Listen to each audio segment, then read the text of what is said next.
Hello baby gangsters, this is Calvin, also known as Romer, and this is Genshin Impact, and this is me talking about this video before this starts. This is the world quest for 3.3, I believe it is, and it's the Illuga quest, if I'm pronouncing that correct. It is his quest that is also to do with a lot of this crazy lore to do with Rotwang and all that stuff as well, but it's really, really cool. It's a really great quest, but I actually did the quest in a different weird order that actually changed the way that my quest was done. So while some people started in some places, other people started in others, and I actually found that out in the middle of the quest that I thought I broke it. I thought I broke the quest by doing it in a different order, but the reality is you can actually do it in a multiple different ways. And while it's supposed to start on the bridge, for example, I started at the Impala tree, and other people started in different locations too, and I thought I broke the quest, but actually, and you're going to hear me think I broke the quest, but you can actually just start in different locations and then it will pick up in other areas that you were supposed to go in first later on. It's really, really cool. Actually, at first I was really upset by it. I was like, oh no, I broke the quest. And it's like, no, Genshin thought of this. They thought of this. So if you're wondering why it looks different for you maybe, or it's a little bit a bit different how it started, that's probably why. But I hope you guys enjoyed this quest. This was incredible. So incredible. Hello baby gangsters, this is Calvin, also known as Romer, and this is Genshin Impact. And today I'm going to be doing a quest that I feel has been requested for quite a bit. I feel like when it comes to the world quests in Genshin, I always have a great time with them, and it was never an intention to kind of leave this to the wayside. It was just one of those things where finding the time to do world quests is always something I want to make sure I have, because with world quests, they tend to sometimes be a little bit longer. They tend to be very meaty in their, I'm in Fontaine. I just booted up the game, I'm in Fontaine, but then again, that's the Genshin experience. If you don't play for a few days and you boot it up and you're like, oh, I'm here. I'm actually in Fontaine, which not a bad thing. I love Fontaine. But yeah, it's one of those things where I wanted to find the time and the right time to play it, and I feel like this week is probably a good enough time to do that as well. I love world quests in Genshin, but obviously it's one of those situations where we're not doing 4 videos of Genshin a week like we used to, and when we were doing 4 videos a week, we were doing every world quest that had a whiff of a cool story, you know what I mean? We really were. So there's some stuff I want to definitely catch up on in between stuff, because the Archon quest stuff was crazy, man. Nod Cry was crazy. It was going so crazy for so long, and it was so heavy that I didn't really get the chance to do much else beyond it, because every time we finished a quest, it felt like there was another either event or story quest or something like that. And that's not a complaint because we're getting amazing stuff. But now I feel like we're going to be winding down a tiny bit, even though there's going to be more stuff in the next few weeks, 100%. Or maybe there's even stuff now. I haven't even checked the menu in a while, so let's see. Sightseeing with friends. So that's a photo event. Wait, I'm in Fontaine. I wasn't even doing that photo event. Wait, did the banner change? Did the banner change today or let me check. Whoa, wait, the banner changed today then. It's Skirk. Okay, I didn't even realize that. I did not even realize that at all. We can definitely do a banner video then as well this week or something like that. That might be fun. I was not expecting that whatsoever. So this part of this video will be part of this world quest video, but also will be put into a separate video where we do the trials and all that stuff too, because I wasn't expecting this at all. And here's the thing, it's one of those things where I don't think there's ever a time when I don't know the Genshin banner is changing, but I think there's the reason why I didn't know that, and this is sometimes I feel maybe you can say it's kind of a bit of a giveaway maybe sometimes, but I didn't hear as much as of a buzz sometimes, but maybe it's also just because, doing so much stuff, maybe there's something going on in your personal life. Sometimes you just miss oh yeah, the banner's changing this week. Maybe that means I've arrived in Genshin finally. You know what I mean? Finally. I've always been a Genshin fan for the past 2 years and a bit, but you know what I mean? Now that I've forgotten the banner was about to come up and it snuck up on me. So Skirk is a character I tried to get before. I wouldn't mind trying to get her now again. It's just that I have a really good pity, so I'll have to definitely decide. We'll do the trials again and see how we feel about it. Escoffier, a character we love, an amazing story quest. I loved that quest so much. It was so good. This is a great banner. This is a really fantastic banner. I think anyone would be excited for this, honestly. This is a really cool banner. Yeah. But today we're going to be doing a quest that we kind of started before, but it got triggered before, but we didn't actually get to do it. And that is in Nod Karai, and I believe it's literally right here. Now, hopefully it will still trigger for us because we wandered around and triggered like 52,000 cutscenes. I imagine it's already like people getting attacked over here. So I'm sorry that I missed the exact start of it. It's just I was doing something else at the time and I triggered this by accident. Are they going to still get attacked over here? Maybe not. That's super crazy then, isn't it? I wonder how we start the quest then. Because I think you started here. Because they're usually like standing right here. Oh my god, wait. Have I like, because I activated it and it went off, did something happen where it like changed? So maybe I have to go to the like a direct location? That's crazy. Imagine if I busted the world quest. Because we went around and we bumped into everything. So I think then like, I remember activating a quest over here, but now this isn't even activating. Did I mess up my game? There's no way. That can't happen. I don't think that can happen, right? Did my game mess up? Or is it a specific time of day or something? There's no way. That wouldn't... Maybe it's not this location. Let's check somewhere else. I remember specifically in Genshin, I activated a bunch of world quests, but that usually wouldn't like delete the world quests or nothing. Usually you bump into it and then you leave or whatever, but like... That doesn't seem like it would happen, right? This is such a cool location. This is worrying me, man. Maybe it was over here? See, I would activate it and then I backed out of it because I was, oh no. Oh no.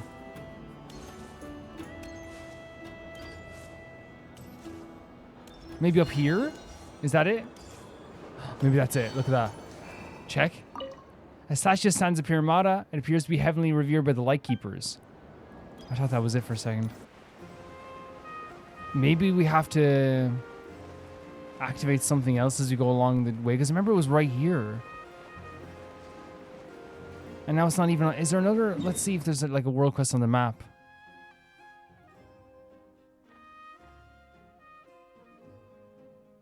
Oh, no. How did I... That's never... I'm going to have to be very careful then. Oh, wait, no. Do I have focus mode on? No, there's no way that would change everything, wouldn't it? I have no quest to have focus mode on. That's never happened before. That they just like... Did it get... It might have gotten bugged just because of like the amount of times where like I avoided it or something. Or it was active on the field for too long and they bugged it out.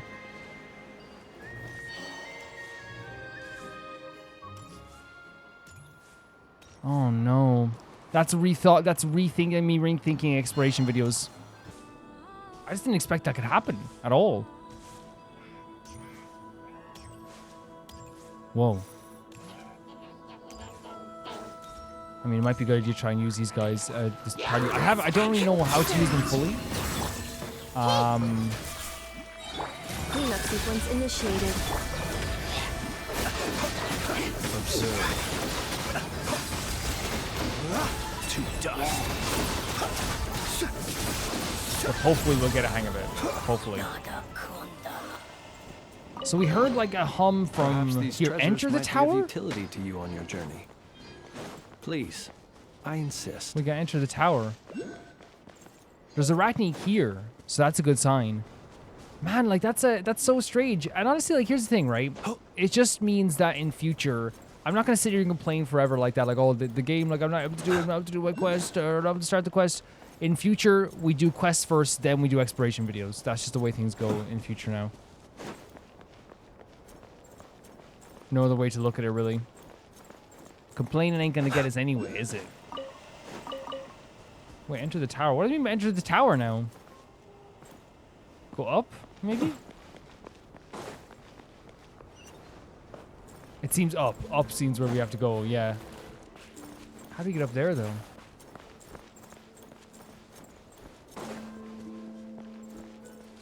You know what happened with Genshin? They were like, oh, so you think I quest so long? Then how about I cut off a part of it? How about I cut off a part of your quest then? What do you do then? Is there like a way to get up here easier than what I'm doing? Probably, right?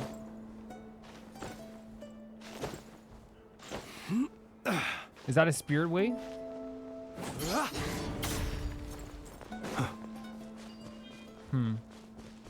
Let's take a look back here and see if there's an easier way to get up here. Because you remember we did hear some, like, words come from this as well.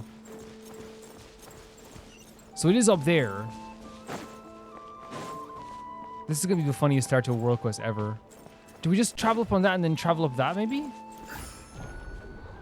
Abyssal corrosion.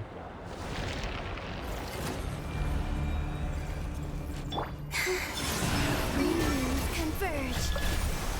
Annihilation mode. Everyone hold hands. Be silent.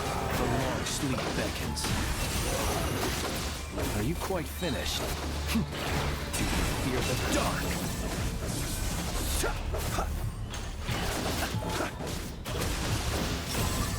One thing that people were saying that I was doing wrong with my flings is that I kept swapping too much.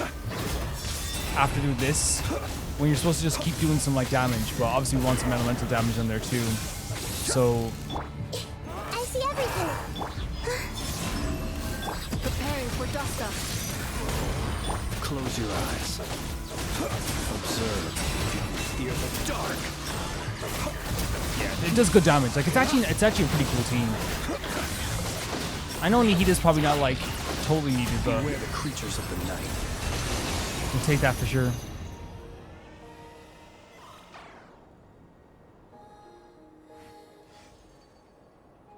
I thought the game soft logged as well.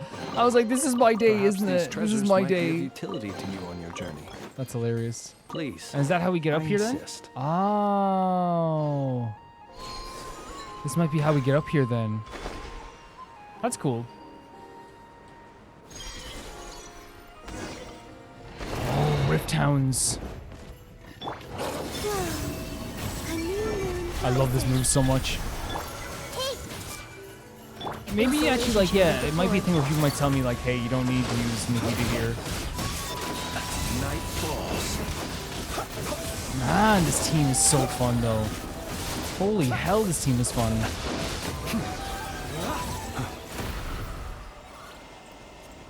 I need to purify this as well. Paimon does feel a teeny bit of a Kuvaki in it, but it's all covered in abyssal goop. It can't function like all this. Wonder, could you try purifying it? You know, the move that makes all the abyssal corruption go whoosh and disappear? Whoa, look at this. It's like the eye in this over there as well, right? Wait, what? Dodge, just dodge the attacks. It doesn't say like leave, just dodge. I'll try my best. If we had a shield now, like bring out Zhongli. Okay, at least you just dodge the attacks, okay. Oh, and Illuga comes in as well. I'll hold him off. Get out of here as quickly as you can. There's no way I'm running. Heroes of the Sublunary Spear, clear the abyssal energy from the core so I can lend you my aid. Well, let's do as she says. Hello, Paimon doesn't know who you are, but we gotta clear the abyssal energy from the core, right? Wait, what are you doing? Such a great design. Such a great design.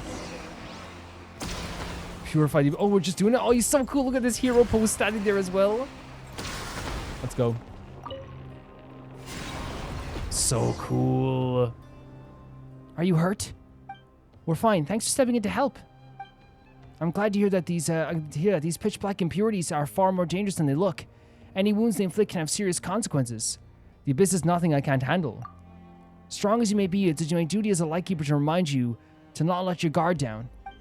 And that strange little Jack Frost you're carrying doesn't appear suited for combat either. Paimon's not a Jack Frost, but at least she wasn't mistaken for a Spectre this time. Jack Frost is a really cool creature in Shin Megami Tensei, though. Not the point. Paimon's Wanderer's Guide. Thank you very much. My apologies. I assure you, I meant no offense. So you're a guide. Guiding outlaws like you two was originally one of our responsibilities as well. It's just that the recent surge in wild hunt activity has made things difficult. Ha! Let's set that aside for now. I'm Illuga, captain of the Lightkeepers Investigation Squad, and the Nightmare Aureoles. It's a pleasure to meet you. Man, it's so cool how we technically haven't met him before, but we know him already. His hair is wavy and really, really precious. Paimon's Paimon, he's wandered. We're adventurers. We noticed abyssal corruption here, so we came over to investigate. You knowingly stepped into an area tainted by the abyss? That's, well... In any case, this is a place far too dangerous. I should get you both back down first.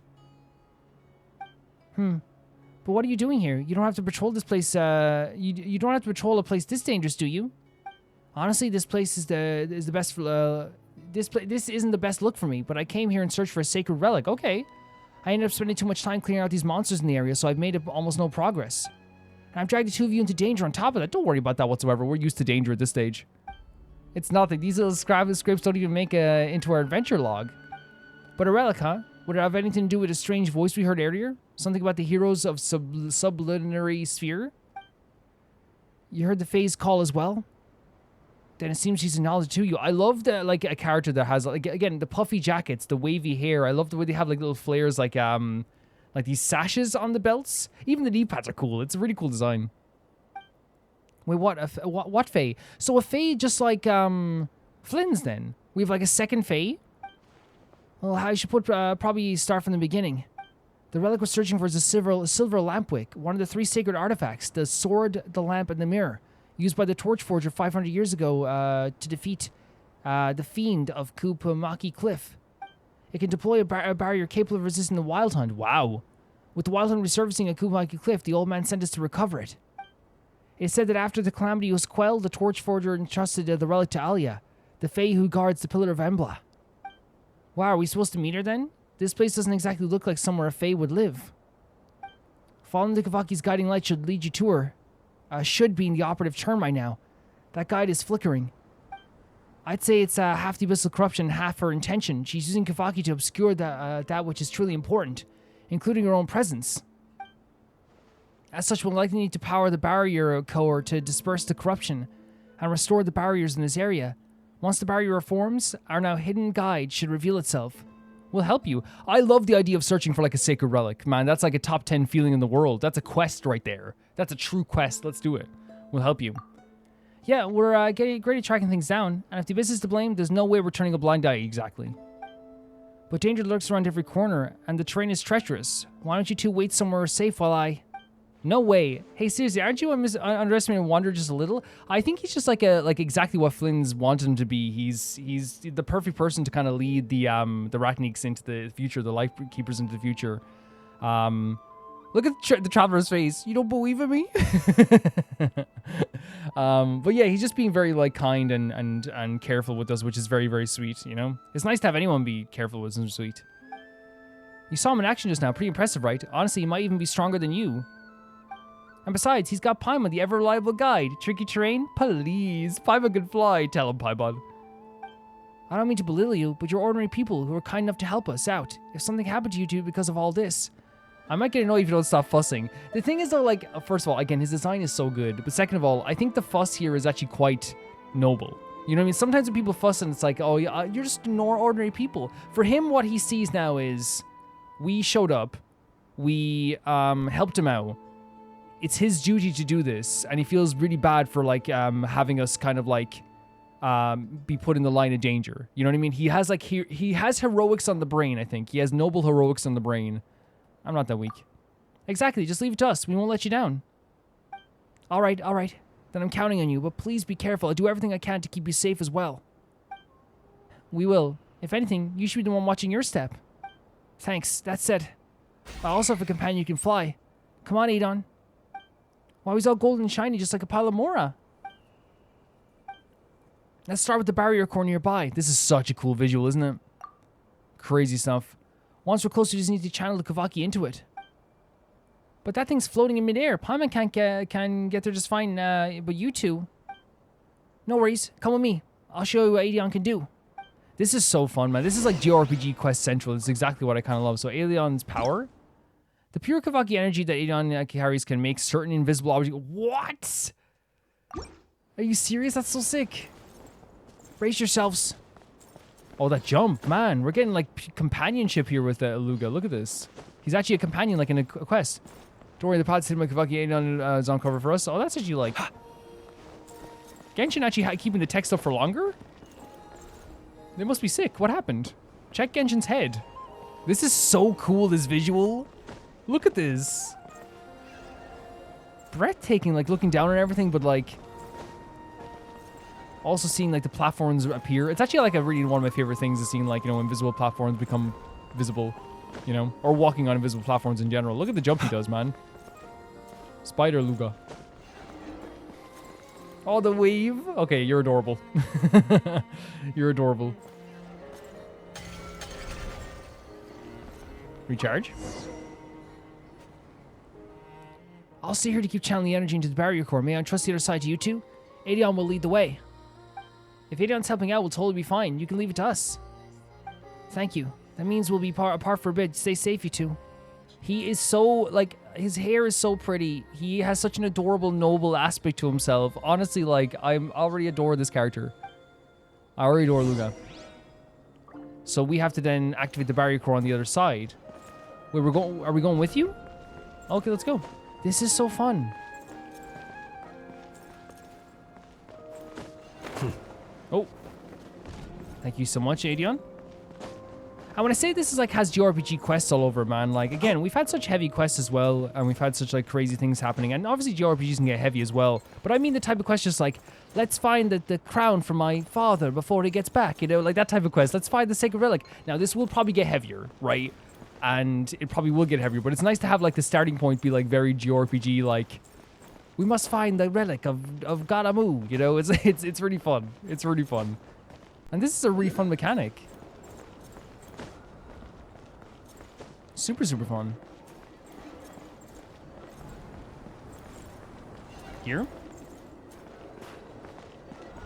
Whereabouts are we going, do you know? Over all the way over this way? Man, yeah, it's like a platforming section. Oh, it left us, Alia. What do we do? It'll come back. It'll come back. It'll come back. Don't worry. Watch it. I've been doing this for a while now. Don't worry. Okay, now jump on. Good job. Why am I always tested with the freaking idiot? What do you say? Nothing. Nothing at all. Oh, see, look, you missed it. It happens to everyone. It does not happen to everyone. Okay, what'd you say? No, I didn't say anything. Don't worry about it. Okay, there you go. Jump up and down one. I'll see this one there. Good job. Jesus Christ, slow Pokemon go. What? No, don't worry about it. Kind of pretty though. I heard that. Oh, God. We finally made it. Now we just need to fill it up with more energy, right? Are they keeping the text up on the screen for like an appropriate amount of time now? Am I seeing this? What's happening? Well, in fairness, the complaint I always have is that they have the text come up on the screen like when you're running around or like something action-packed is something's happening as well. So we'll see. We'll see what happens. I don't want to give them too much credit yet.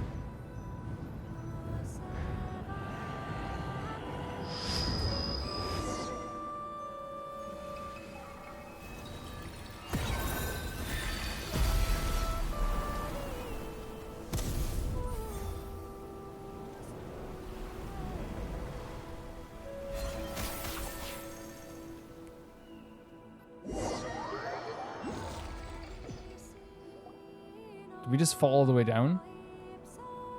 This is so cool.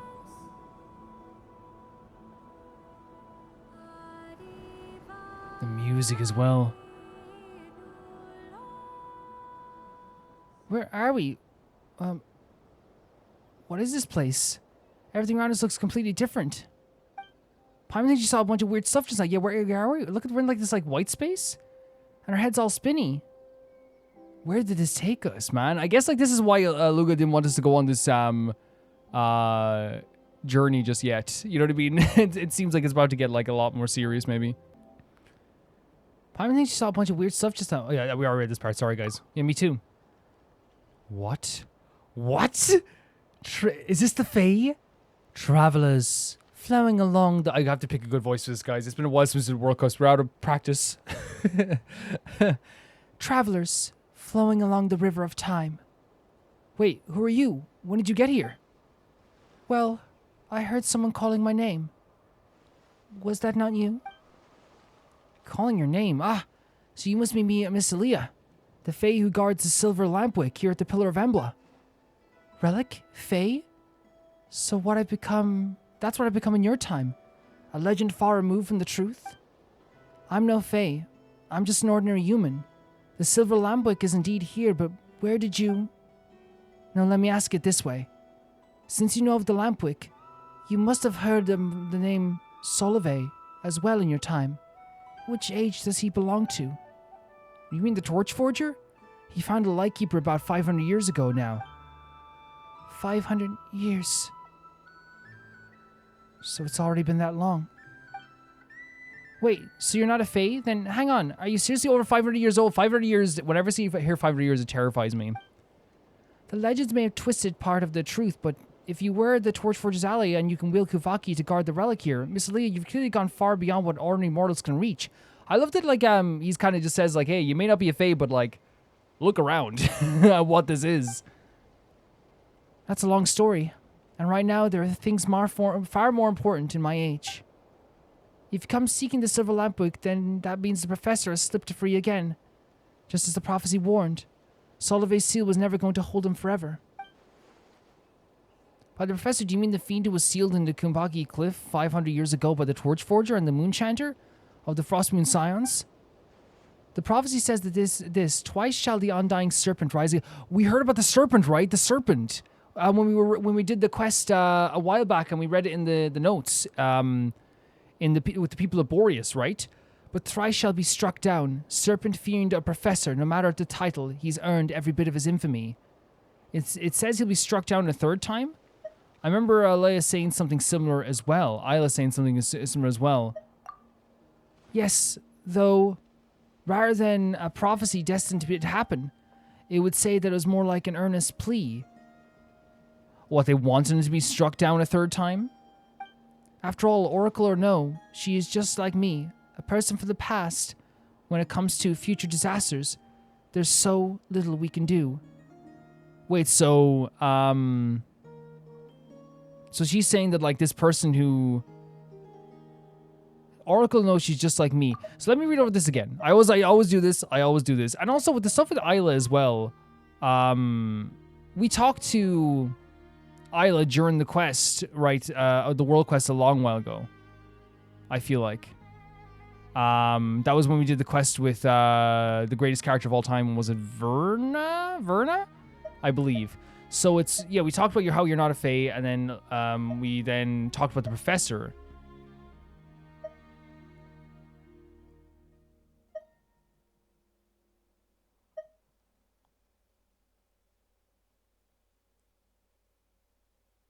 Wait, so who's she saying? When she's saying, oh no, oh okay, no, I know what's happening.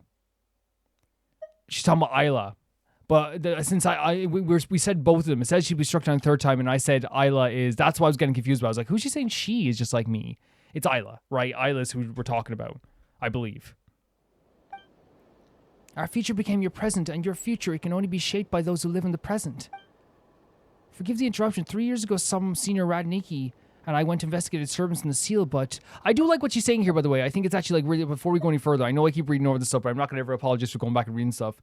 I adore the whole sentiment of, like, how a prophecy is not a prophecy, but like a plea, right? Because there's so little that we can actually do. We don't actually know what's going to happen in the future. We don't know what's could happen. So this idea of saying, like, you know, it's not just like, hey, this will happen. It's saying, I almost wish it to happen. I hope it gets struck down again, right? And it's like, our future became your present, and your future can only be shaped by those who live in the present. So, like, our future, that we look towards the future, is where you're living right now. And your future is going to be shaped by those who live right now as well. It's really interesting. And she's actually, like, you know, I don't want to use the word spitting, but it's nice. It's a really cool amount of dialogue. It's a really cool dialogue to hear, to me. We were hit by an ambush none of us expected. Our losses were severe, and the mission had to be called off. After that, the old man decided we weren't ready to solve the problem once and for all, and he set up an observation post around the area, declaring it off limits. I know he intended to buy time, gather strength, and look for a new way to turn the tide, but still. I shouldn't question his judgment, yet I can't help wondering, is this a situation? A result of negligence on our part? What, the idea, like, of the fact that he's saying, oh, well, he thought we couldn't do it at the time, so then it became an operation that was called off, I guess, right? Yeah, we're not ready to solve it, as he said, yeah. And it became off limits. So I guess then it is, like, kind of this idea where it's like, he's wondering now introspectively, oh, am I... Is it because we didn't do good enough and because we didn't do it in time that this is happening now? And I guess it's because of like what's happening with the corruption around here and the rift towns and stuff, right? We hesitated in Dali. Now the great evil eye and countless monsters have come spilling out from the coordinate zone. Right. Okay, that's the eyes that were shooting us just earlier. Just thinking about the nightmare from 3 years ago being poured out over this land. I just can't stand it. Illuga. Apologies, Wanderer Paimon and Miss Alia. I lost my composure just now. Sorry about that. You are so polite and so nice. You have one moment of like being a little bit down and you're apologizing, buddy. Do not apologize whatsoever. I don't know the details of what you speak, but a dulled blade must be sometimes honed before it can cut through again. That kind of sharpening is never wasted effort.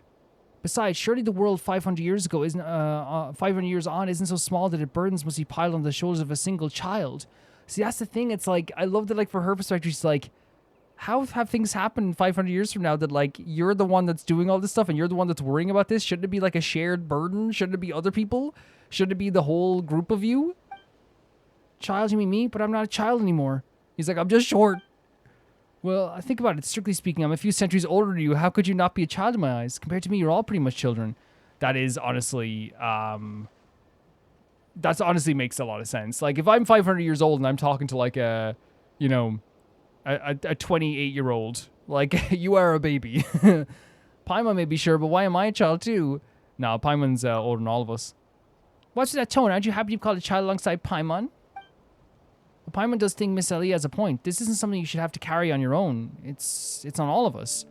I think it's a great way to look at it because again, any problem that's happening is with that eye that we saw in the distance, with those eyes coming in and attacking us, with it getting closer to here, the rift towns, all this stuff. This should be something that we should all be dealing with, especially us, you know, who have always been like connected to the Abyss fight in some ways. If we're assigning blame, then I deserve more than anyone here. Back then, I failed to truly destroy the Professor. The Professor it's just such a terrifying nickname. And since then, I've wasted away in the stagnant prison of time. Even now, I cannot give you the silver lampwick you came for. Miss Leah, don't say that. Wait, does that mean the silver lampwick isn't actually with you? How should I put this? It is both. It both is and isn't. In your present, this tower has been deeply corrupted. This present prevents me from freely using my power to reach the silver lampwick. What if you cleared the corruption from the tower? There we go. So the idea of like if we are able to like purify this place. So she's saying it both is and isn't. So it kind of like is, but like because of the corruption, it isn't. That'd be ideal. The tower's presence allows Kudukfaki here to remain in its purest form. You've already seen the creatures born from its influence. If the moon has blessed you, you may be able to use that power to cleanse the filth clinging to the tower and restore its purity. Once you've cleared the corruption, and the strength I've lost gathers at the tower's peak once more, come find me. That's so cool. So we cleared the corruption, Sheen gains back her power, and then maybe we can get the silver lampwick? Thank you for your guidance, Miss Alia. And please don't blame yourself too much. I know what you want to say. And if you're willing to forgive me, don't be so harsh on yourself either. That's so good. It's like, hey, if you're willing to forgive me for not defeating the Professor, then please forgive yourself for thinking that you were negligent when it came to this situation. So good. The past is beyond change, but the world of the living still has a future. I'm entrusting that future to you. Alright, it's time I sent you back. That's so cool. Such a cool idea for a quest. Oh. The eye vibrating? Nightingale Song Chapter 1. So that's how you start the quest itself. And then we have to remove the Abyssal corruption levels then. Yeah, because I think like the actual like I will. What I'm going to do is like because I'm going to be I might go and take like a short break in a bit and go back and look at like the first 10 minutes of the world quest if I can. It's just that I was already in world quest mode, but I'll definitely go and look at it. But I imagine that we have the gist of the idea. Those eyes are, you know, coming off the cordon zone. The Abyss is corrupting things. And then we met with Illuga, right? I think we have a good handle on it beyond that, right? Defensive mode engaged. Blade. Close your eyes. Be silent. To dust.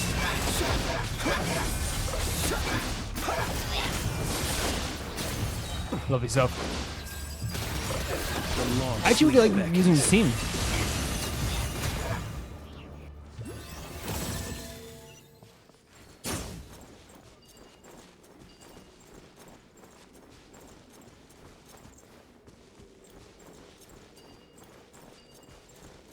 So we just have to keep going around destroying the corruption. That, I mean, that's like, you know, again, feels like a very cool, like, and I know I keep saying this, but like, it's my favorite. Oh, wait, did they just transfer us here? Wait.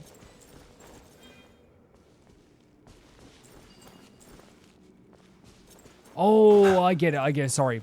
It's been a while, guys. It's been a while since we've done this.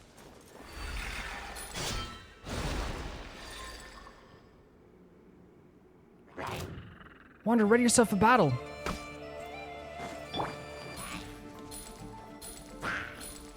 Wait, what's happening? Wait, we can't use our actual moves? What is happening? Oh, because we had the thing and we had the thing still on us. I was like, guys, you can tell I haven't actually done the world quest here yet. I was like, why you not letting me do this? Annihilation mode. Observe. You'll sorely regret that. Night falls. See you. Whoa. We definitely need some sort of healer on this team or something like that. Wait, did he bring us back to life? No more.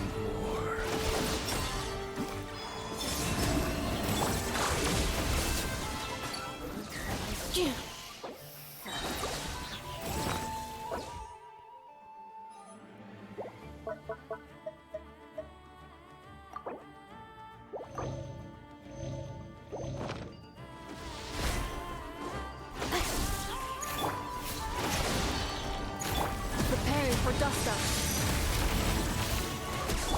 I see everything. Confirmed. Love her special move as well. Oh, that worked? Fair enough. Just like that.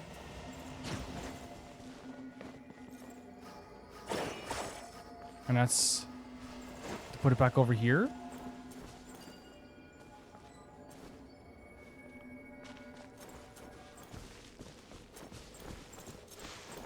Because it seems like we're reforming it in some way, right?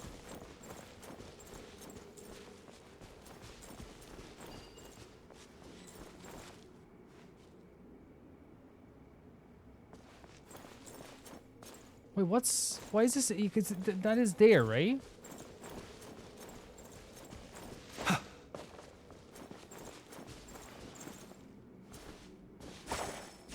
Oh, just like that. Pretty simple. Perfect stuff. Okay. The tower stands in hubris of ambition. They will never see the true Elysium and can only build upon the ground. Yeah, the text still goes by very fast in World Quest. This is fun. Perhaps these treasures might be of utility to you on your journey. This is a really fun idea. Please, I insist. So let's go then to here. And then travel over to here. It's nice to have a very questy quest, right? Because I think, like, you know, as I said, we have such... And this is probably, as I said, it's going to get heavy, but I'm not talking about not being heavy. I mean, a questy quest in terms of, like, find the sacred relic, destroy the corruption, you know what I mean? You have, like, these tasks that feel, like, very... Like, just a quest, right?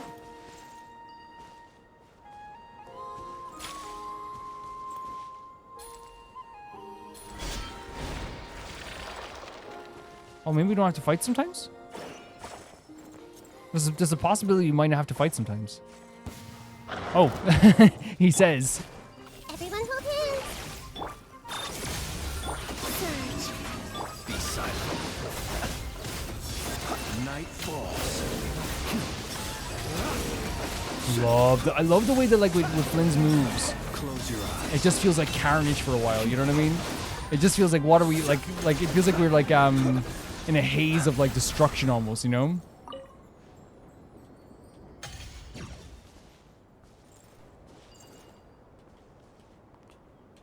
Man, the tapping thing never works for me like the way like it works. I think it's just maybe like sometimes maybe on but yeah, I think that even when people say like maybe it's just like the way you're pressing it 100% and that could be it like 100%.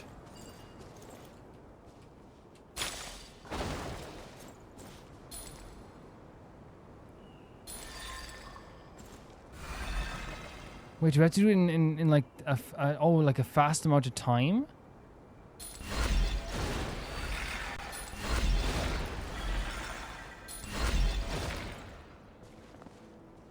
Wait, really?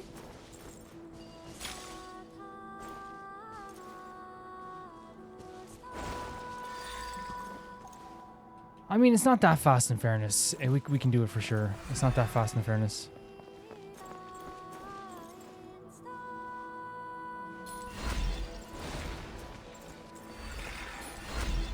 No, that's not gonna work anyway.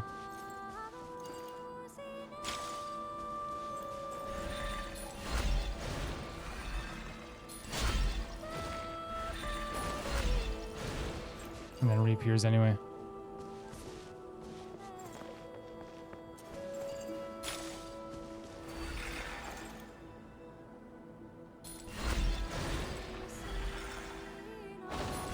What? Is it in order?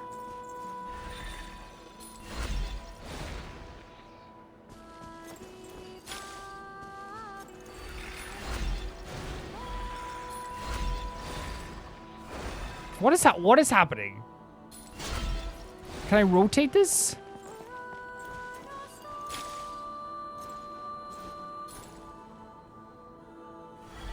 You can. Okay, I'm an idiot. You can literally rotate this. That makes so much more sense. Stop going back. Who gave you the right to go back?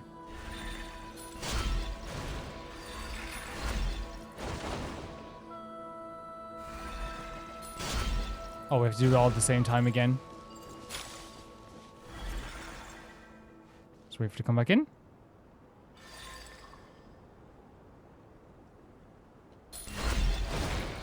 That's nice. That's a nice bit of... No, no, get back out there now. Who do you think you are?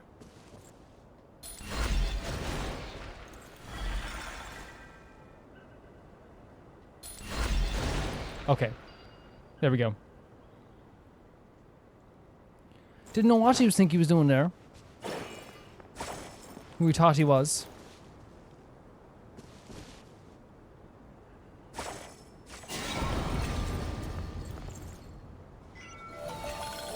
An undying fiend won't fall to steel alone, only sometimes equals death. Okay.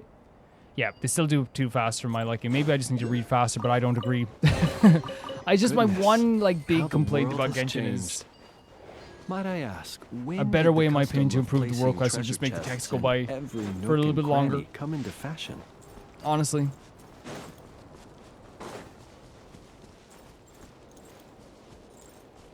How are we gonna get this? Because we clearly need to go in here, right? So...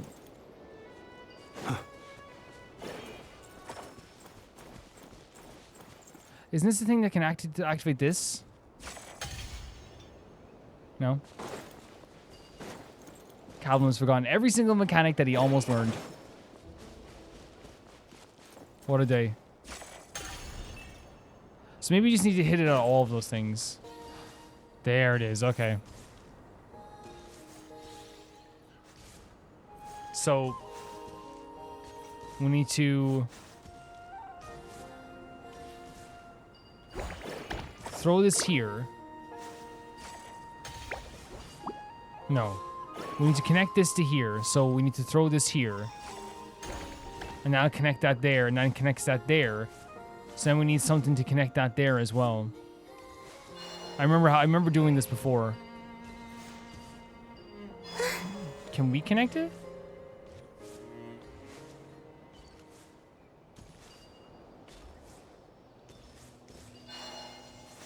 Is there another one of those things around here?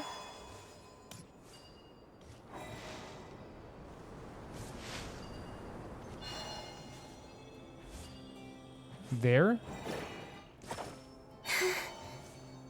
Well, I don't think... unless we can connect that to that and then that to this. Yeah. There it is. Yeah, I remember doing this. Now it jumped back into my brain. I no longer need offerings. Look at you. Hello. Whoa, the size of this place. Very cool stuff, though. This isn't going to be easy. No. If we can guide the Kavaki into the deepest part, we should be able to break the Abyss's hold. So, once again, we have to guide... It's actually really fun once you get into it. Like, I just forgot how to do it for a bit there. Whoa. Wait, tap the... Wait, what? Tap the key. Oh, we want to place this somewhere? Did I do this correct? Who knows?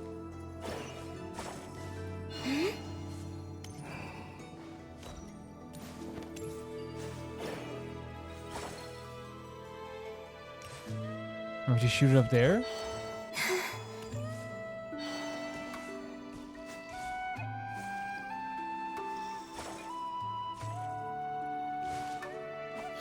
And we have to get the other one again, yeah, I guess. Yeah, because we dropped the other one. Maybe it's a lot more simple than I thought. Is that it? Okay. The silver lamp waked by its glow, the ancestors of Frostmoon science. Perhaps not correct, now standing in any gun light and just the same. Very cool. Head to the top of the tower again. How do we head out? Oh, look at this. Maybe. I will be, like, again, it's one of those things where, like, as you guys probably tell, I love doing world quests like this. I love it.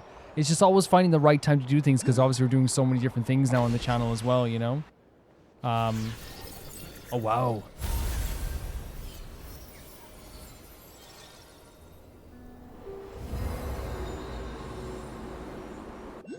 Radiating magic, right?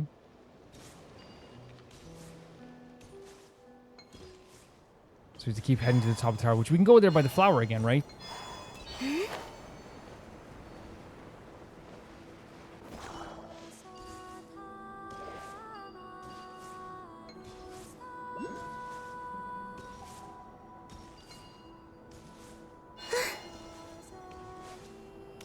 Where was the flowers from before?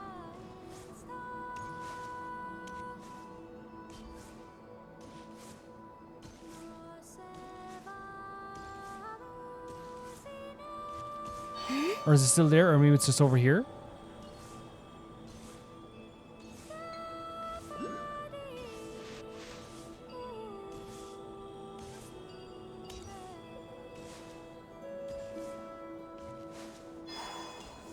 Because we had a flower that got us up there, right? For sure. I feel like it was in this direction though, right?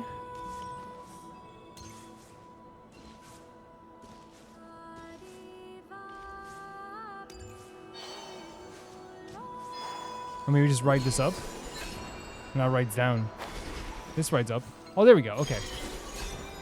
It's a free way to the top. Perfect. No problem whatsoever.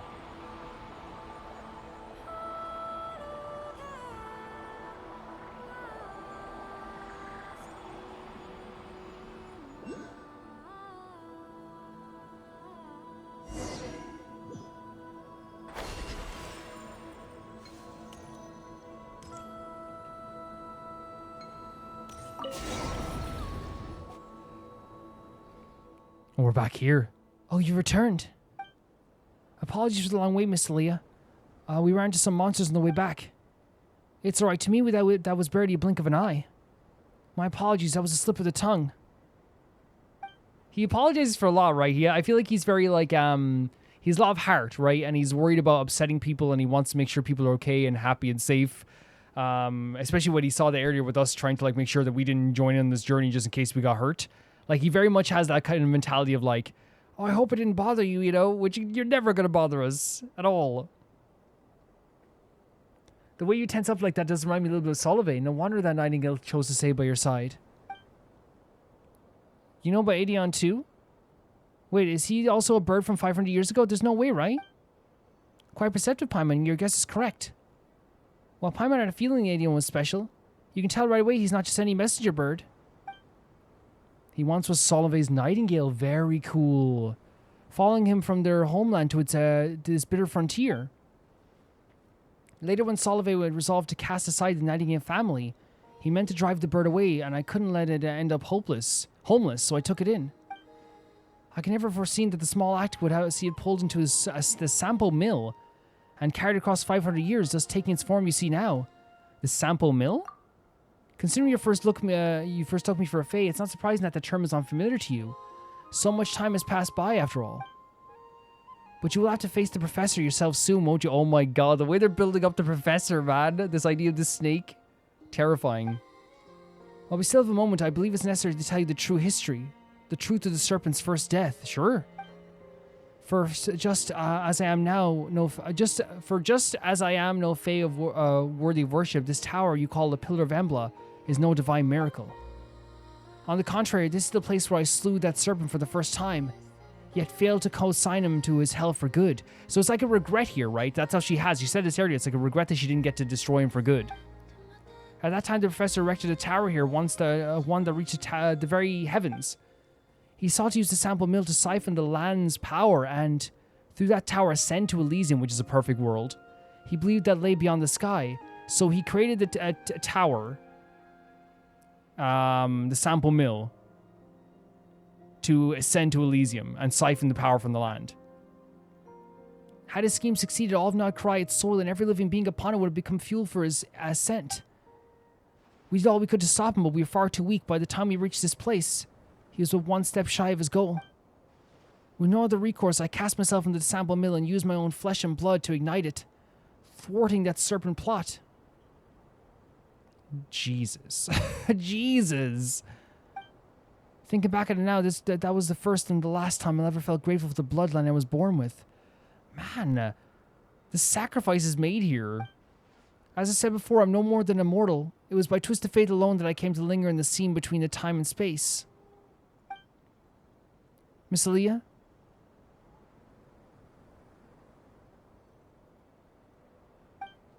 As for the serpent's second death, as Solveig's successor, you should know that the story even better than I. They talked about the serpent dying multiple times before as well, right? Yes, it said that 500 years ago, the moon chanter of that era entrusted the sacred blade to the Torchforger, and together with many others, they drove the fiend and his followers back to Koopa Cliff. Is that the sword that we saw as well? In the end, the moon chanter of the Torchforger sealed that monster with their own hands. Twice shall the undying serpent rise again. And now we stand at the third and final time, the moment when the serpent must be buried for good. Twice shall the undying serpent rise again, but thrice shall he be struck down, and at last he will be laid to rest by the heroes of the sublunary sphere. Rest assured, Miss Alia, this time we'll put him down for good. We will not allow past tragedies to repeat themselves. Yeah, we'll help too. Really, but you two, no arguments. What, you mean once you get the silver lampic from Miss Alia, you won't need our help anymore? And we should part ways? How heartless, I'm so hurt. Like, ever sit back and let villains run wild? You should look into it. There's not a single bad guy out there who hears our name and doesn't start shaking in their boots. Even the abyss monsters without legs would be shaking all over. Anyway, there's no way we just ignore something evil. You can leave your back to me. I love that this is like we're trying to convince this person. Because again, like, it's rare to have someone who doesn't hear of us, but when they don't hear of us or don't know of us, it's nice to kind of start from scratch and try to convince them as well. Like, hey, we can do this. Don't worry about it. You know, we can. You can leave your back to me. Wonder. With such the heroes of the sublunary sphere to rely on, I suppose it's time I made up my mind as well.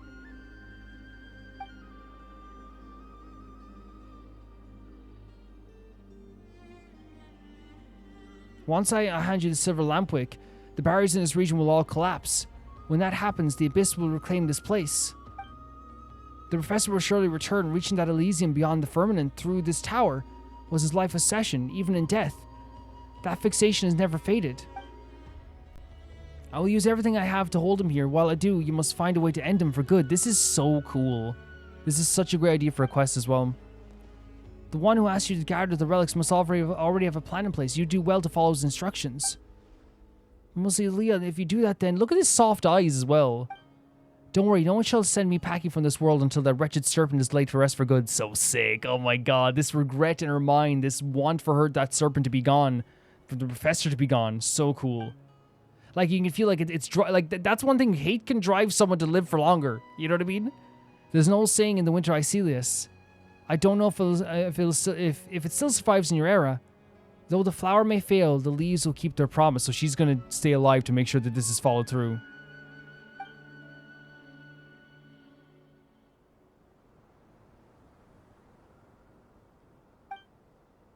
Is that so? A pity, but it doesn't matter. All you need to do is understand is this. What I do now is simply a promise I must uphold. I'll keep my promise too. I swore to you, no matter what happens, I will put an end to this. Professor, this is so cool. The idea of like the building up the professor. We've heard about him before, obviously, with the stuff with the Verna quest and stuff, I guess, too, right? But also like having a character like Alia, right? And Illuga, who is like so determined to like, you know, make the part of his. It's so well written, having like one character. Both characters have this feeling of like regret that something more could have been done, right?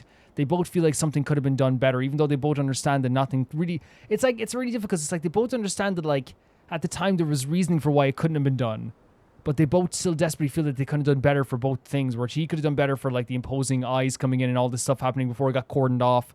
She could have done better and feels like she really hates that she couldn't have destroyed him firmly and finally. And now they're kind of both meeting in the middle here with this quest to put an end to the professor. It's really, really cool. Not you, but all of you. No one should walk the path alone, Illuga. And no one should march towards alone towards death. Don't forget we're here too. Yeah, we keep having to remind him, man. I think it's just because he's probably used to like, a lot of the Arachnids are probably used to like traveling kind of like light. You know what I mean? They don't usually have people all the time surrounding them. Like some of them do, but I don't think the higher ranking ones always have people around them. And yeah, it's not just us. There are tons of lightkeepers who have your back. We'll be totally fine. There's no time left. I must send you off now. Don't run back. Run, children, run.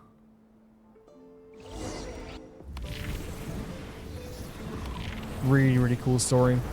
A really cool idea for just a quest in general. Like it's making me like so excited to like fight whatever this is, you know? Whatever this it could just be like if it is a boss, it could be just a regular boss. But again, we don't know what world quest. Sometimes in world quest it'll be like, oh, this is just fun, or wow, we just found a new area that like changes the world forever. The Pillar of Embla is totally overrun by the Abyss. I'm sure host Miss Alia is okay. That's what's so scary about that, is even though we fought against the corruption for a bit, it came back, right? We just have to trust her and focus on what we can do. Yeah, we got to keep it together, especially at times like this. Where next, Lua? It's Illuga, right? Illuga? I might look it up in between this, and you know the situation best, so we'll follow your lead. First, I need to return to Parramatta and hold an oath-taking ceremony with my squad. After that, we'll move to the Cliff Watch camp at the base of the Koopa Cliff to prepare for the upcoming operation. As I mentioned, the area is considered extremely dangerous at Forbidden Zone. What awaits us there will be a tough fight and dangers beyond imagine. We gotta be ready, don't we? You two aren't lightkeepers, so technically I don't have the authority to command you. Given the situation, why not count us in? It's so funny that at every turn he's just like, I don't want you to get hurt. You know, I don't want you to like, because again, it's not about, I don't think it's about him like thinking we can't do something. I think there's a lot of, again, as we saw those regrets earlier in his heart, and I think like he doesn't want to drag someone into a mission that he knows is going to be dangerous. That's just it, right? Paimon agrees. We got some experience too, you know, and for a big operation like this, it's definitely better to follow orders than to go it alone. Lead us to victory, Captain. Oh my god, we're getting ordered around. Love it. Love it. Thank you. Hearing that gives me more courage, even in the face of our enemies, than you know. I hereby officially invite you to join my investigation squad. The Nightmare Orales. Love it. I am there. I am there. I'm a part of the squad. Hand of the heart. I'll guide you, protect you, and uphold my promise to Miss Alia. This is amazing. We have a new commander.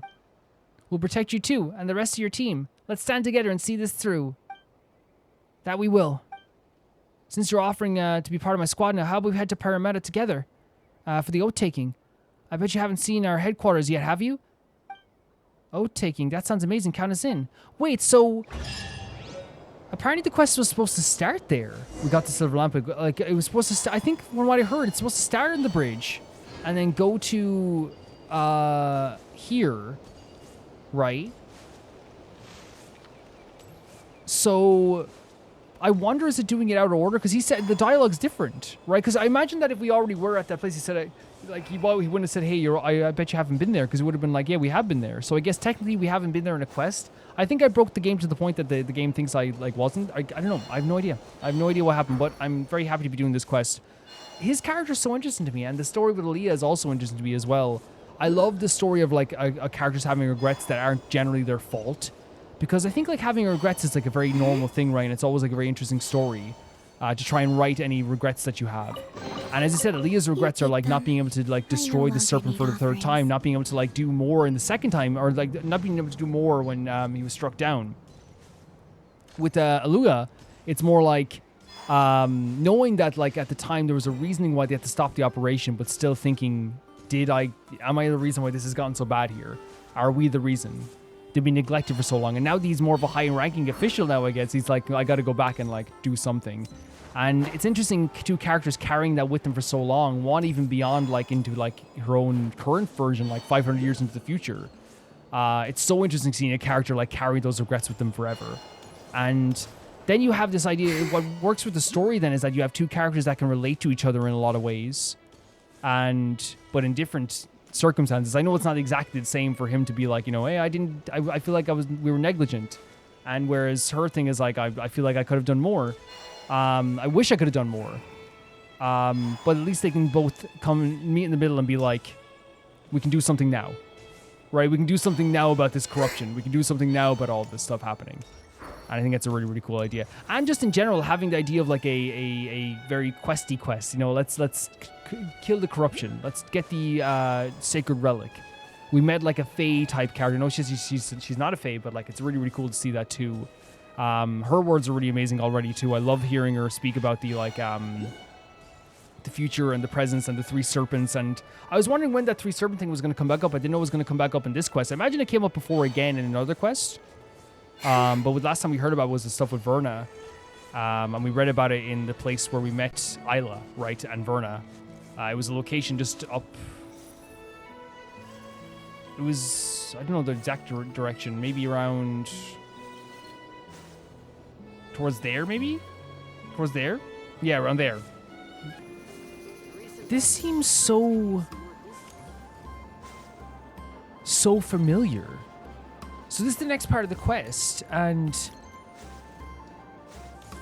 this seems so familiar.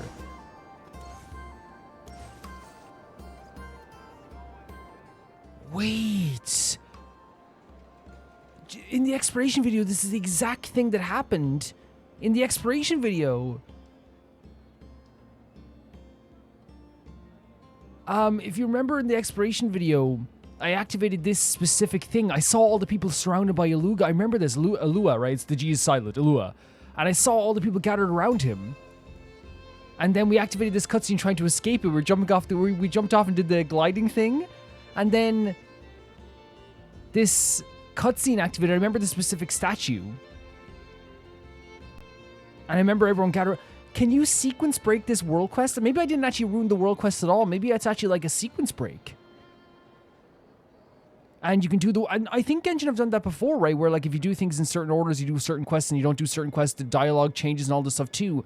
So I wonder if like the dialogue will change here a little bit from what it could have been.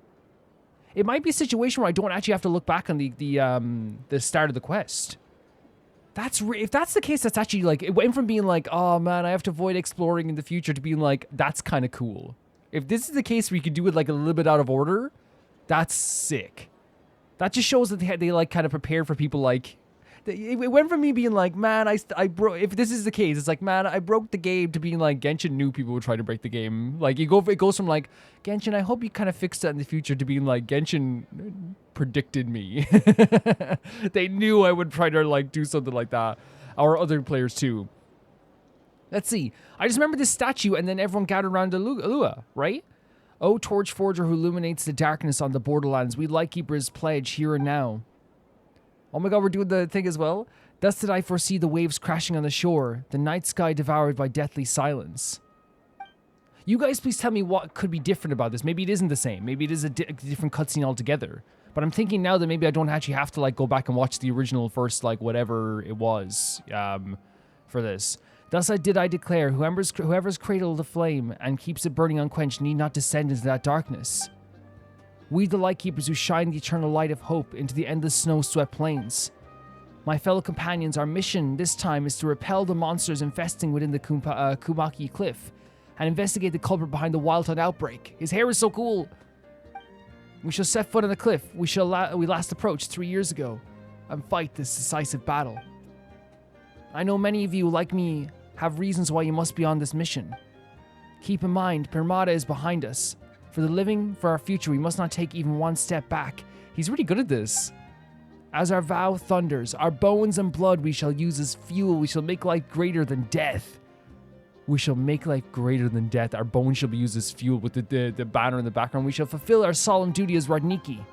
To battle! This is so sick! Yes, Captain! That is a great speech. No wonder he's like, has so much trust from Flynn's, right? No wonder. I'm sorry, but there isn't much time to show you around. We've got a tough battle ahead, so if you got preparations to make, best make them quickly. I'll lead the main forces to the Cliffwatch camp. First to make necessary preparations for battle. We'll wait for you to join us there. Got it. We'll be there as soon as possible. Let's see what we got to prep. Sorry to bother you both. Oh? Hey there, Gramps. Anything we can help you with? I'm Nikita, an ordinary Ratnik who has been stationed in this remote land for years, so this is our first meeting. I can already tell you're no ordinary people. I happen to hear that the blonde-haired adventurer named Wander and his companion have arrived in Nod Karai. Bring with them impressive resumes from all adventures all over Tivat. Wow. Would you happen to be those two legends? Yes, indeed. I didn't expect you to recognize here. If this keeps up, we'll have to go undercover just to step outside. At some stages, maybe. I see you both attended the oath swearing. Are you also going to eradicate the monsters at Koopa Cliff? That's right. We're temporary members of the investigation team. You told Nikita about how you met Illuga and joined the investigation team. I see. That child is truly blessed to have met you both. With your support in this operation, I can rest much easier. I might be saying something unnecessary here, but this is the first time he's captained such a challenging mission. Oh, really? So this is like a big moment for him. Illuga, no doubt, is the most outstanding member of the new generation of Radniki, so I'm not worried about his combat abilities. My only worry is that perhaps that's too much fretting. I've heard a lot about you. You're an old hand at investigating dangerous places like this. Also, he's like, yeah, you're good for the job. I hope the knowledge you've gained in your adventures can help him out. Of course, I'm a member of the team after all. That's right, we'll do our best to help him, even if you hadn't asked. That's great. Shame my legs aren't as nimble as they used to be. Otherwise, I would have gone to Koopa Cliff to face the monster myself. Look at that, man, the statue. That's the warrior they were talking about. So this burden is to be left to the younger generation after all. Wow. He's kind of feeling the weight of that, right? Oh, Flynn's! You know, I wouldn't call myself a regular volunteer, but you are certain my aid is not warranted this time? Oh, Flynn's, you're here. I thought you wouldn't show up. You write me so frequently if you believed in... would you write me so frequently if you believed in that in truth? Why, by my reckoning, you had a missive delivered to my lighthouse posting a week ago. Do I seem like the sort of Ratnik who would disrespect the star Shania by not even checking in? No, in any case, we at HQ never failed to send you check-in notices either. You have the kid to thank for that. He's the closest to you of us lightkeepers. Always presses me about how you're doing. That's very sweet. Always checking in on Flynn's.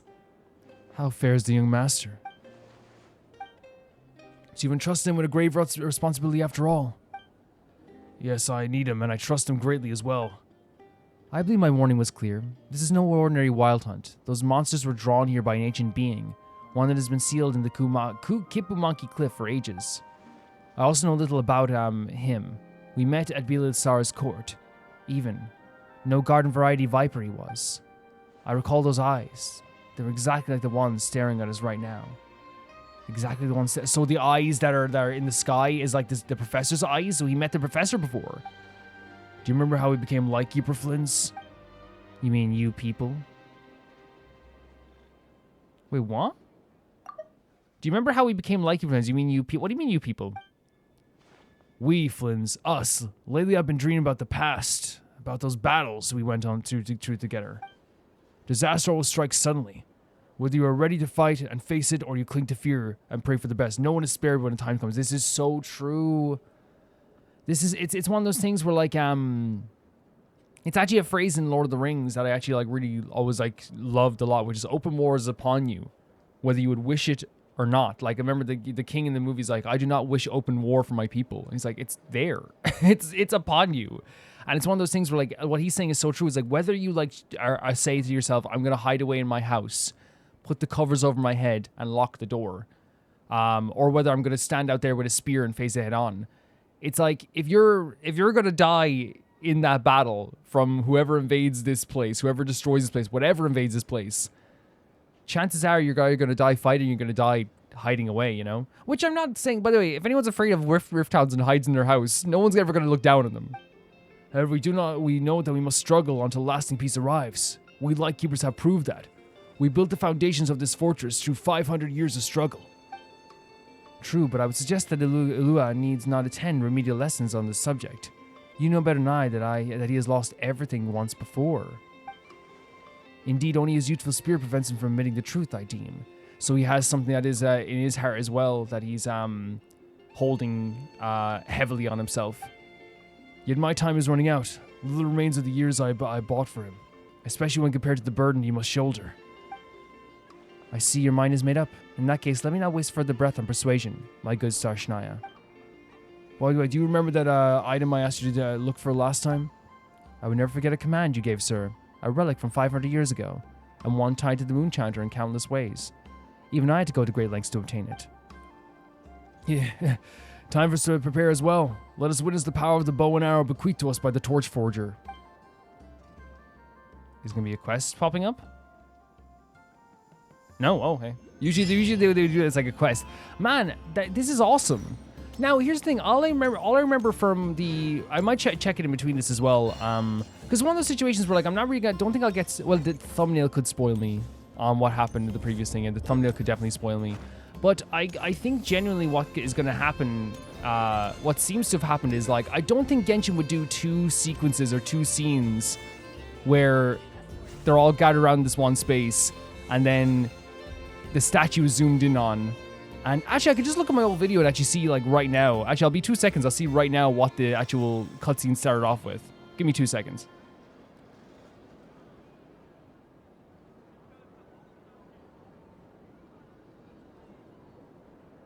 No matter the mission, make absolutely sure you're fully prepared. It literally started off. I do custom orders too. It literally I used to started take off. long walks in Silver Moon Hall every day. So don't worry about me. I can keep up. It literally started off with the title of someone who appears to be the leader, which is Lua, saying the exact same start to the speech with the statue zooming in. I think you can do this quest in different orders. I think what happened is the game didn't break. The game said, oh, he wants to do this thing first, so he found this first. So my start of the quest... my start of the quest became here. At the tree over there. While other people started the quest maybe became there, and other people started the quest became there. It depends on where you go to first. Now, that's done, so the character is currently involved in another quest. Wait, what? Which quest? Moonlight Watcher? Wait, can we not enter focus mode on the quest above?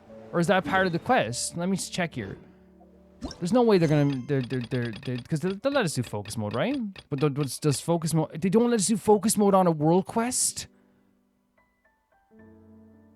Okay, you know what? Let's just go for it. Let's just go for it. I carved out the time to do some world quests this week. We got the time. I made sure to make some time this week, so let's see what this is. Because I was wondering why the quest wasn't activating, but... So is this like a separate Lua quest altogether then? Where could they be? This is turning into a major And this headache. one's voiced? Interesting. Illuga, head of the Lightkeeper's investigation squad, he is always at the forefront during battle, leading his squad against the Wild Hunt incursions. He is warm-hearted by nature, true, and constantly looks out for those around him, true. Sometimes to the point of overworrying, true. This tendency is driven by both personality and by instinct rooted in past experiences. To prevent such tragedies from repeating, he decided to take up the light himself to ensure that the path ahead is illuminated for each and every one of his companions. What now, boss? Is this a separate quest altogether? Our brothers and sisters over at the lighthouse waiting to get to work. If we don't have enough fuel, it's lights out for the entire camp. What a way to phrase it. Yeah, we gotta think of something, squad leader. Don't worry. It's interesting that this one is voiced. I wonder, is it like, I have no idea. Let's just go with the flow. Head back to your posts. I'll take care of this.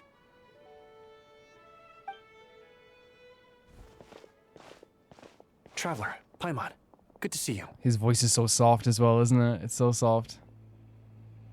Hey there, Illuga! Why is everyone gathered here at the entrance? See, it's Illuga, but then also some people say Iglua. Is it Iglua? Hey there, Illuga! Iglua, or is it Illua? Seems like you have a lot on your plate. It's fine. Just a minor issue, really. And I'm already on the case. Come on, Illuga! You're always trying to fix things by yourself on the down low. Just tell us. It couldn't hurt. Yeah, come on.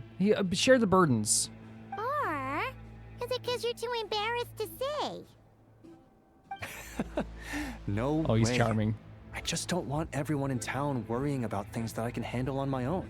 Man, this sort of talk about he doesn't want anyone to be in the line of fire, anyone to be in danger. And it's like, buddy, like, you have the Traveler in front of you, you know? He can help. But since you're both part of the investigation squad now, I won't treat you like outsiders. This must be like a branch off then of this quest. Still, this isn't exactly the place for a chat. Come on in. I'll tell you more inside.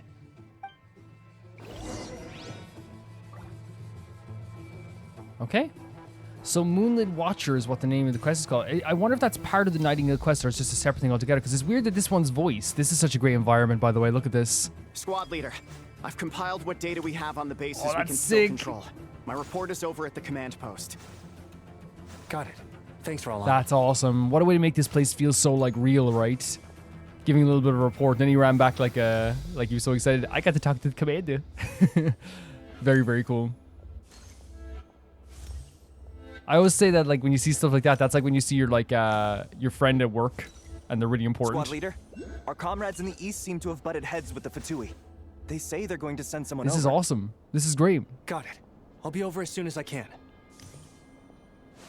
Yeah, I carved out 2 whole days here to do the world quest. So like if it goes a little bit longer, we got time. Jeez, Illuga. Are you always this busy? Recently, yes. There's just so much work to catch up on. And with all this work, he still carries so much of the burden on his own shoulders as well, right? For sure.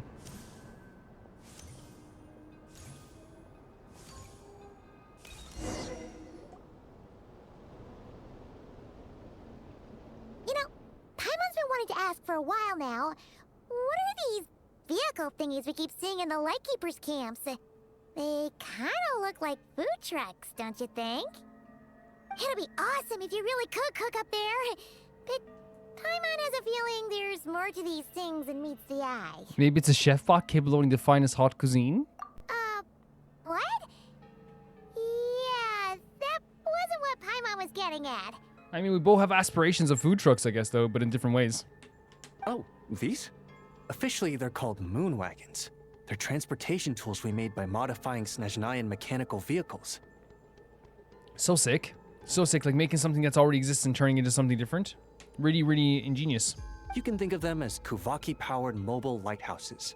Oh, they're mobile lighthouses? That's such a sick They're idea. not quick by any means, but they save us a whole lot of trouble and manpower when it comes to transporting supplies. And with Nagcry being so dark, it makes sense to have something that's like a portable light, right? As for cooking functionality, I hadn't actually given that any thought.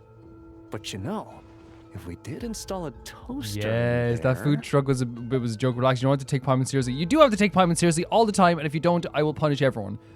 It was a joke, but like honestly, that's not a bad idea. Oh, no. Filling stomachs is a key part of a Ratnik's duties Yeah. too. Thanks for reminding me of that, Paimon. I like Illuga. I like him a lot. Anyone says like thanks to Paimon, good in my book. I remember like when I went to Sumeru and everyone was like, for a while anyway. No, it was in Izuma. It was in Izuma. When I went to Izuma and everyone was like, Paimon's cool. I remember I was just like, I like this place.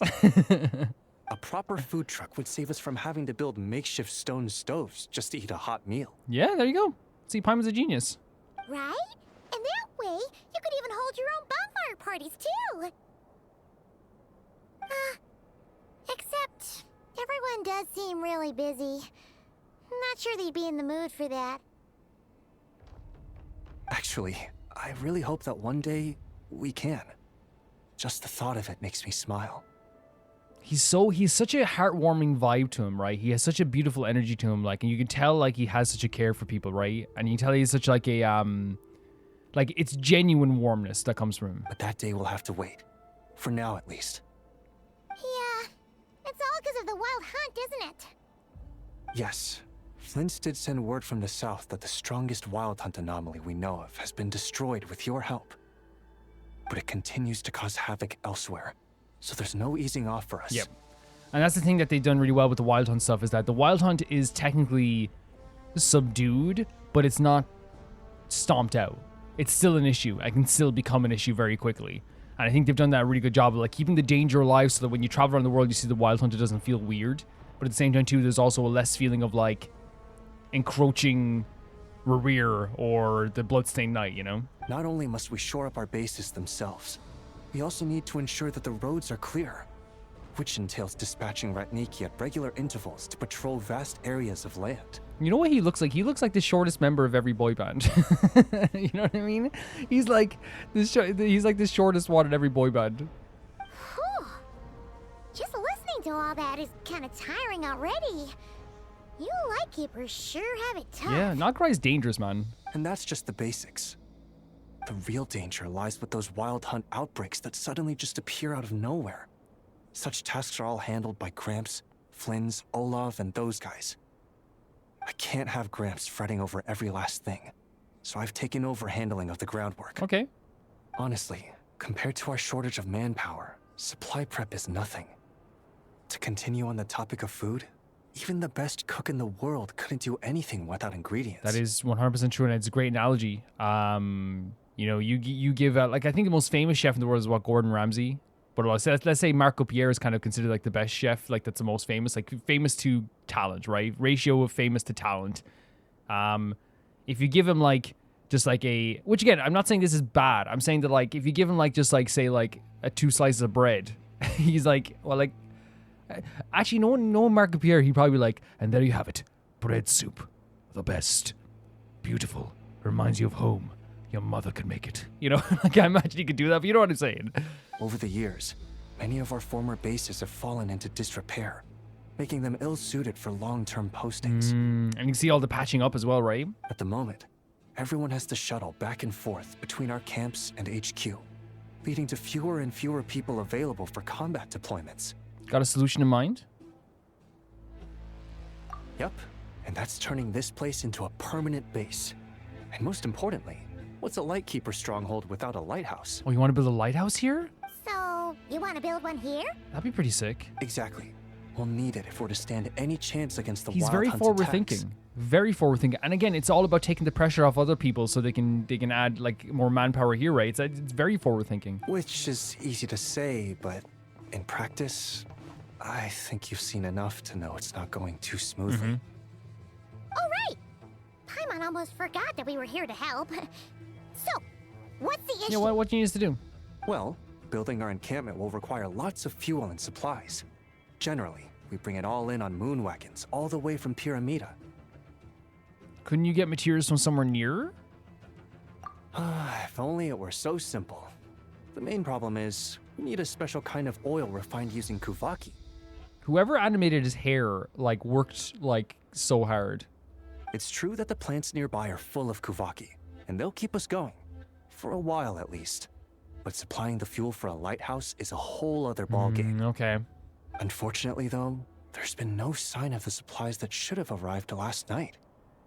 Valdez is in charge of transport, and he's always been meticulous, so it's unlikely that he got careless and missed the timing or something. And that's precisely why I'm worried that they might have encountered some trouble. Hold up, deep breaths. Don't get too worked up. I've seen things like this happen many times before. See, that's the thing, is even though he's not like speeding through his words, or it doesn't sound like he's hyperventilating or anything like that, what's happening now is that like he's deep within his own head, right? He's deep within all these problems and they're piling up, right? So I think it is good to kind of be like, let's take a deep breath. Let's not get too worked up. Let's figure this out, you know? Yeah, there's always a way out of every Yep. jam. Even if that means being trapped inside a sealed barrel or getting buried neck deep. Well, she's so correct. We like, again, from what we've seen in this world as well, like we've seen impossible tasks become possible. Look what we just did in Natlan before this. I miss Natlan so much. Surely this can't be any worse than that. Don't tell me that's actually happened. I guess I underestimated you two again. We've been to a prison in the fortress of Meripede as well. We have. Anyway, we can have a look around. I love you got a Maybe bit of a chuckle just out of off us. Their way. Maybe so. Anyway, there's no time to lose, so follow me. Yep. Let's move.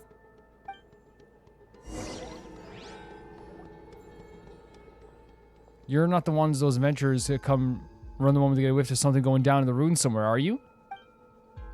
This is the front lines. We're holding against the wild hunt on Koopa Cliff. You shouldn't be here. This is exactly where I should be. I came to help. Yeah, we're here to help deal with the wild hunt. You might be decent in a fight, but this is different. A battlefield is no place for kids like you. Something the matter? Anne Leffier?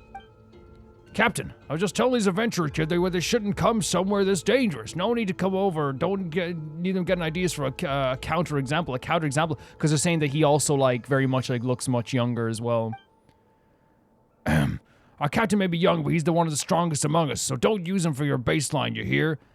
Buddy, you do not know the Traveler. Like, you need to understand who you're looking at here. That's why they're not offended, right? They're not offended. They can't come toe-to-toe with gods. Wonder, Paimon, so is you. Perfect timing. We're just... Wait a second. This is... Did they just go straight into, like, the other quest, then? Is that what happened? Man, whatever. I mean, like, it works. I'm okay with it. You know, if it works, it works. But that's what happened, right? They went straight into the... We went for the other world quest without voice acting, into the world quest with voice acting, and back into this quest because you were in the area? I mean, fair enough. Captain, what's that supposed to mean? They are temporary recruits I mentioned earlier. Look at this. The proud face we have as well. They're the ones, well... I suppose the heroes are indeed made young. Alright, if you say so, Captain, I trust your judgment. Wanderer Paimon, welcome to the team. That's very mature of you. Unbelievably mature of you. I already like these guys. We just wrapped up prep work, so the strategy meeting next, you should join us. Before we begin, let me do the introductions. Wanderer and Paimon are the adventurers I mentioned earlier. The ones who helped retrieve Silver Lampwick. They will be joining our team for the upcoming operation. I thought that was Paimon for a second because they show Paimon, but... we're adventurers, but we've got a lot of experience fighting the Abyss, so we won't slow you down. Delighted to make your acquaintance. I'm Anelfir. Gotta say, joining the Lightkeepers at a time like this takes real guts, you two. I'm Roland. Let's watch each other's backs out there in the field. Just call me Bjorn. I'm the pretty one. If the captain chose you, I have faith in your abilities. I'm like one of those rare, real pretty NPCs. I'm gorgeous. Okay, Bjorn, I'm pretty. We can save the rest of the chit-chat for the victory feast for now. Let's get to the point. The objective is clear. Our squad must seize the clifftop camp ahead and the enemy and establish a forward line to hold back the wild hunt. This position is a lifeline of the entire operation. If we lose it, every plan that comes after will be as good as scrapped. To prevent that, we'll use the Silver Lampwick's power to restore the barrier on the cliff. That will clear out the Abyssal Whispers and keep the main forces' route. So this is like kind of like a... Look at that girl over there, man. The hair on her as well. In the back there, to the left. So cool. So this is kind of like a way to, like, you know, to make defenses stronger so that... they're saying that the main forces' route open. It keeps the main forces of the Ratnik's route open, but the Abyss Whispers be gone, right? That's what they're saying, right? Yeah, it is. Yeah. It's a lifeline. Yeah, 100%. The mechanisms that power the barrier are all ancient rune relics, and we don't fully understand how they work. But Wanderer and Paimon are experienced adventurers. With the two of them handling this key step, the whole operation should go smoothly. I love how he's kind of like putting faith in us now, right? The earring's so nice, Illuga. Leave the mechanisms to us. Solving puzzles like these are Wander's specialty. I guess is what people mean by the right person for the right job. I came across plenty of devices like this when I worked as a treasure hunter, but I never figured out how any of them worked.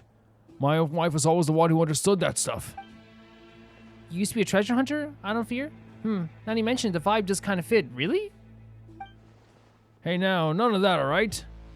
I've been a member of the Lightkeepers for 3 years. I'm an upstanding ratnik nowadays. Like, I'm not judging anybody. Like, again, the thing is, like, you know, the same thing with the Fortress of Mirapede. I don't judge rehabilitated people in any way, shape, or form, or people that are, like, being rehabilitated, or people that are going through a tough time in their lives. 100%. Jesus Christ. Why do you think I'm not qualified or something? I think that now, Anafir, you're a bit self-conscious about that aspect. I'm not self-conscious about that aspect of you. I believe in you. But the same way he kind of questioned us, I think he's also maybe questioning himself sometimes. Sorry, that's not what Paimon... You don't have to hide. Paimon, oh, look at Paimon's face. Okay, can you get him off the operation? I said he was mature, now he's gone. Do you have a block here we can execute? Look at it. Look what he did to Paimon. Oh, all right, that's enough. Stop scaring her on purpose. Yeah, stop that. No, it's over. Sorry, Roland. He's getting executed. Can you get the block out? Oh, come on, Roland. Why'd you call me out like that? Everyone's so tense. I was just trying to lighten the mood by scaring Paimon. No. Get the block. Walk the plank. Listen, Roland Anafir, you get serious. You look fierce enough to scare off even the Wildland. No wonder she took you seriously. And it's one of those situations that we can, like, sort this out, right? It doesn't have to be too serious. We don't have to, like, act like this is a big deal. We execute him. He's gone. It's sorted. When you put it that way, all right, sorry about that. We're teammates now, so I really shouldn't have tried to spook you. Yeah, it's okay. Your life is over, but it's okay. Exactly. Come on, if you scared Paimon so badly, then we can't carry out the mission. What happens then? Wanderson needs her as a guide, you know. Exactly. Yeah, I'm sorry you have to lose a member, Illuga. It's not nice, but it happens, I guess. Right, and we're up against an unpredictable, formidable enemy this time. We all need to stay alert. We can't let our guard down for even a moment. Speaking of the enemy, there's some information Wander and Paimon need to know as well. The Wildhunt on the cliff may have abilities different from those elsewhere.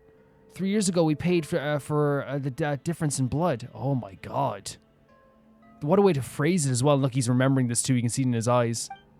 That day, dusk had settled in the time we finished our investigation. So we set up camp on the cliff for the night. Oh my god, it's getting darker even in the back too. In the middle of the night, I was awakened by the sound of battle, only to find the area shrouded by a strange mist. That would be terrifying. From within that mist came a faint, broken whispers. The voice sounded familiar somehow, though I couldn't recall where I had heard them before. But I had no time to think about any of that. When I pushed deeper into the mist, I finally saw someone who was fighting. I realized it was our detachment members tearing each other apart. How was that possible?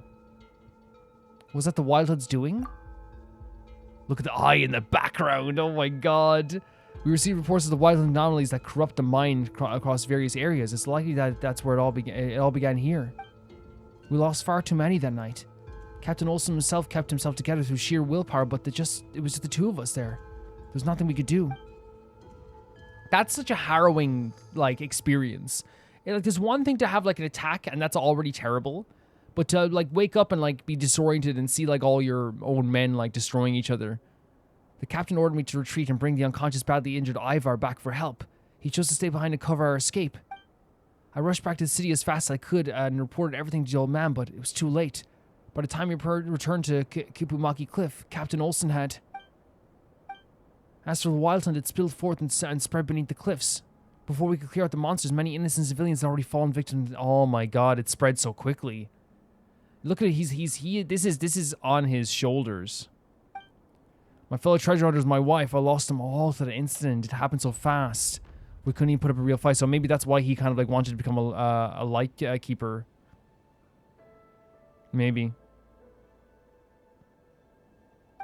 Just as I thought we were done, a squad of lightkeepers arrived. I fought alongside them, pushed back the wild hunt until I damn near dropped dead from exhaustion.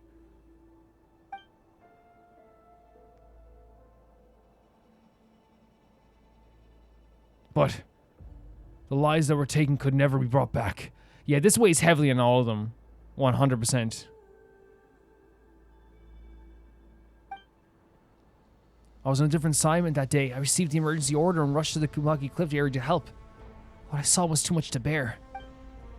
We fought endlessly day and night, but the monsters poured out from the bottomless lair without end. I don't even know when it all finally stopped. I don't remember fighting until I had nothing left. When I opened my eyes again, I was already back in Pyramida. At least you fought. You fought, and even you lost. You were warriors, you stood your ground. Actually, a great way to put it, Bjorn, but like, it's such a dark experience. But me, I was pulled from Captain Olsen's squad at the last minute, but I suddenly got sick. Vade took my place, but because of that, if I had been the one there that day, oh my, this is such a great way of telling the story. These deaths are not just like a casualty of war or battle. These are things that weigh on their mind to this day. There's no ifs in the past, Bjorn. What matters is what we do now. And they all are like trying to like comfort each other, but they all have their own weight on their mind. Right, we rebuilt the camp after the incident, and we held the line for 3 years because the conditions for a counterattack were not yet in place. I know you've all endured this for a long time. I'm much the same.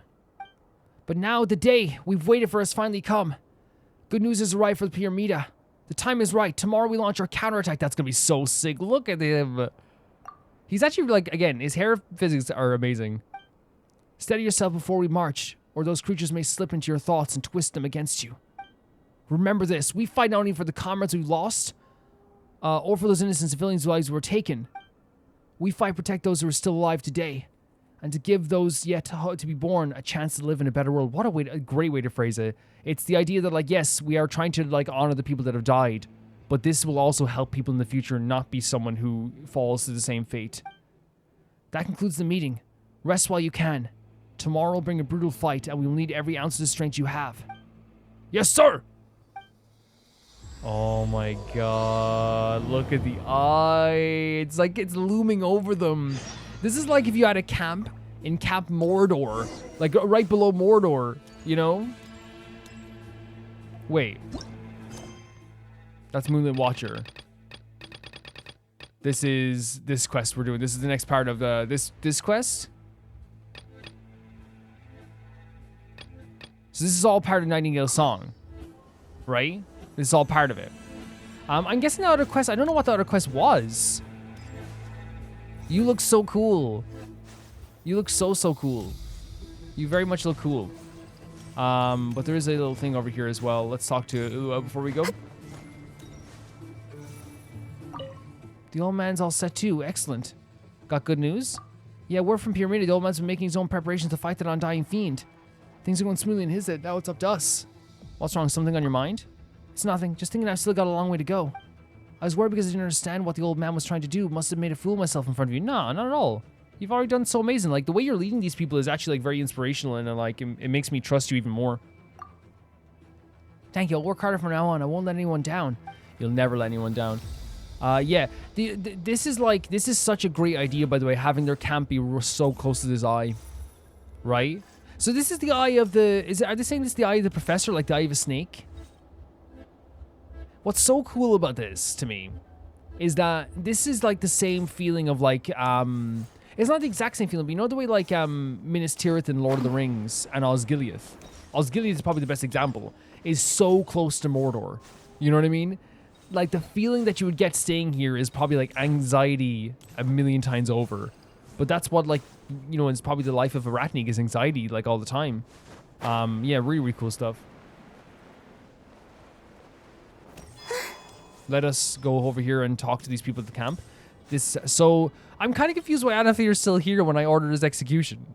It's really weird to me. I'll talk to him. Hey! Chopping block. Chop, chop. No. We're not going to kill someone for making one joke. We just won't like them. We just won't be a fan of them. You know what I mean? That's what happens. Yeah. If you scare Paimon, you have to work back up to it. Because he already did something that made me feel like he was very mature. Then he did something to Paimon. And you guys know the rules. You have to work back up into my heart. You know? Even Dia had to do that. Even Dia had to work her way back into, like, being a part of my heart after that. You know? And she did, in fairness. Don't sing for anyone in particular. Let's talk to him. Time to rest. Let's rest for now. This is really cool that we're resting with the Ratniks. And I think it's important, by the way, to really, like, become acquainted with them, I think. Oh. I carved out the time. We need to get ready to move. Vlaka, proceed according to the original plan. Once we seize the camp and deploy the barrier to stabilize the line, we will send a signal up in smoke. This is so cool. We're actually going into like real battle tactics here. This is so good. When you see the signal, rally immediately and advance the second phase of the operation. Yes, Captain. We'll be waiting to hear good news from you. And remember to come back alive. All of you. Leave it to us. It's time. Operation Clifftop begins now. All units move out. I'm so excited. You guys know I love an operation. You guys, I know I love a battle. Wait. So cool. Okay, I'm not sure how to use them fully, but as always, we'll just go for it. Where are we charging in? Look at this, man. Let's go. What's the tutorial?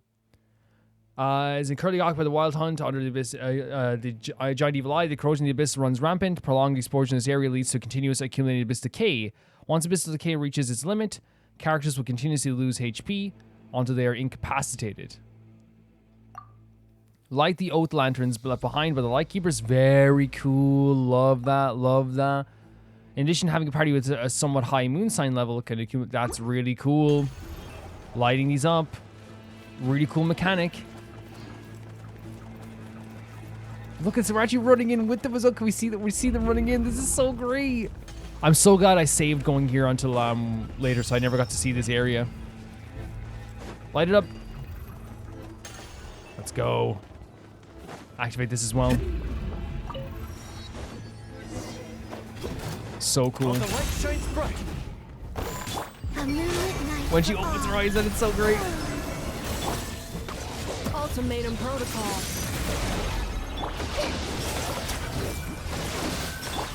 Wait, is that all of them? Did you guys do it? Oh no, they're here. Okay. Close your eyes. Be silent. Feel the dark. This team I love. Now again, I totally understand that like I might like Nahida might not be like needed all the time on this team, 100%. And actually, I think I might replace it with a healer of some kind. Shadow of darkness. Beware the creatures But of the night. I still like her being here. You know what I mean? For sure. And honestly, like I know people are saying like you should definitely do the quest to get more of these items, right? To get to be able to use your healing so rather quickly, I guess. Be silent. Fear the dark. Close your eyes. Do you fear the dark? The music here as well. Light compels you. A new moon rises. Everyone hold hands. Be silent. Observe to dust. I just thought Nahida would be good to have like maybe like the elemental mastery stuff on. How do you guys activate this? Can you do you guys activate? Oh, do we have to like activate it with magic? Surge.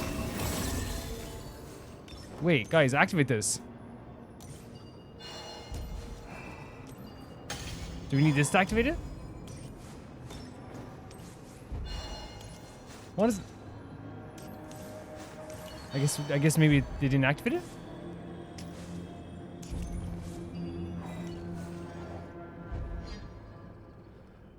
Wait, what? Look at you! Look at you! Cowards clinging to life, huddling together like little chicks to keep themselves warm. Who's there? Show yourself. Captain, be careful. There might be a monster who can manipulate people. Yeah, I know. Way I see it, you're the real wuss here, ain't ya? I mean, I don't see you crawling out of your foggy hidey hole. What are you, scared I'll beat you to death? You, all bark and no bite. An overreaching mutt. Very well, I'll give you a chance. Everyone, get ready. Is someone activate the lanterns? How do I do this? I thought like it just activated normally when I went over there. I see everything.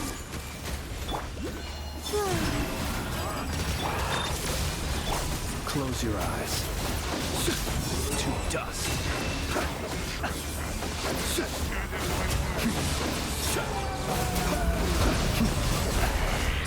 fear the dark. Scourge of the Endless Decay. What's going on? No matter how we attack, it's like we can't hurt it at all. Is that all? What's wrong? Were you not barking just a seconds ago? Bastard. Don't rush on, Alfir. Hold the line. We'll find a way. This is so well done, man. The way they have even like the tactics here, the emotions running high. It's really well done. Find a way? What way? A way to crawl away and save your own skins. A way to send you to hell. Oh my god, the trap. Look at this creature though with the helmet and everything. It's so sick. Now that is something worth waiting for. But the way I see it, crawling away to save yourselves suits you far better. After all, one of you is quite an expert. Oh, is he talking about the time that they had to not save the tree? They cordoned off the tree. Oh no. 3 years ago, 10 years ago, always the same. Why not ask him for some tips? How do you know that? Could you be... Captain, don't listen to it. Is he talking about the time when he felt like he neglected the place with the tree, or is it something completely different? Go on. Run while you still can, little chicks. But in the end, you'll understand running won't save you. Only death awaits you. What an encounter, man. What an encounter. Demonic, the pressure. It felt like it was closing in on us. Our mission isn't over. We have to face it again. Next time we run into the bastard, I swear I'll... Anafir, our priority is to complete their mission. I know, but... Thinking like that is exactly what it wants. Calm down. We should be the ones taking the initiative. Wanda's right. We can't let our enemy drag us around. We push forward on our terms and our plan. Let us press on. So yeah, there's something with Illuga where there was a part in their past where they felt like they were away. Now it could just be that part where they cordoned off the tree, right? And he felt like he neglected it in some way, but we don't know. We don't know fully what they could be talking about. What a freaking amazing scene! Can you guys activate the lanterns? Because like they're not activating anymore for me.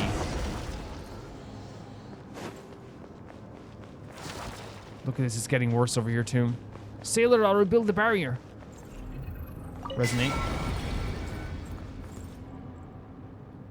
Look at the eyes staring down.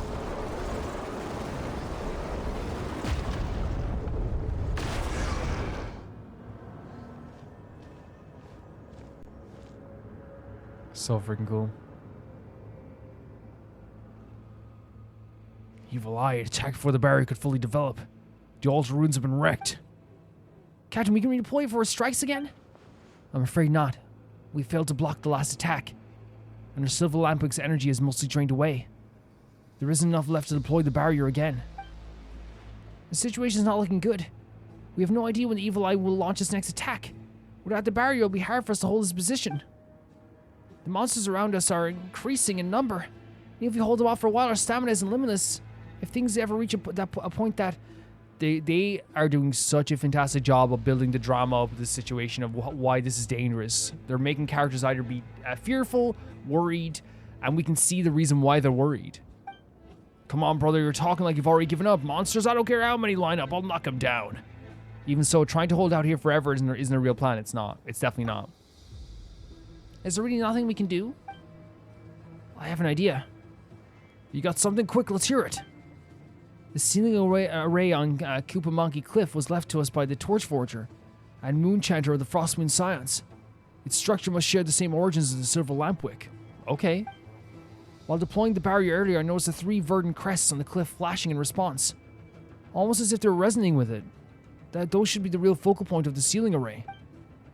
Now that you mention it, Paimon can see them too. When I visited Hisi Island, I borrowed some ancient Frostmoon Science text from the current Moonchanter. I remember seeing similar structures in those records. So I cross-checked my findings with her. I'm confident this is correct. Okay, we can go with that. Like, right? However, the text say that the sealing array should have 4 foci. For some reason, the most important one isn't resonating. Still, the seal here has held for 500 years. There must be something special about it. If we take the silver lamp, we can activate the other 3 points. We might be able to turn this around. This is a plan. I'm not saying it's going to work, but it's a plan. Captain, what do you think? It's worth a try. Exactly. It's a plan. Great work, Bjorn. Just so you know, I didn't spend the last 2 years doing nothing. If we want to carry out this plan, we'll need more support. Bjorn, Anaflir, Roland, return to Cliffwatch Camp at once. Report everything to the entire force and lead them to the reinforcements to coordinate with us to those 3 positions. As you guys know, this is one of my favorite things. You guys have seen this in the past, like when it comes to any type of battle in Genshin. I love like seeing their tactics. I love seeing them order like, hey, you go here, you here, defend this part here. It's one of my favorite things in the world. I don't know why. Maybe it's just because like as kids, that's how we like, you know, when you're playing with your like Lord of the Rings toys, you would do that all the time, which is like, defend the keep. You know, bar the door. You know, like that stuff is always like exciting, I think. And it does come from like a childlike wonder of like what medieval type of battles would be like.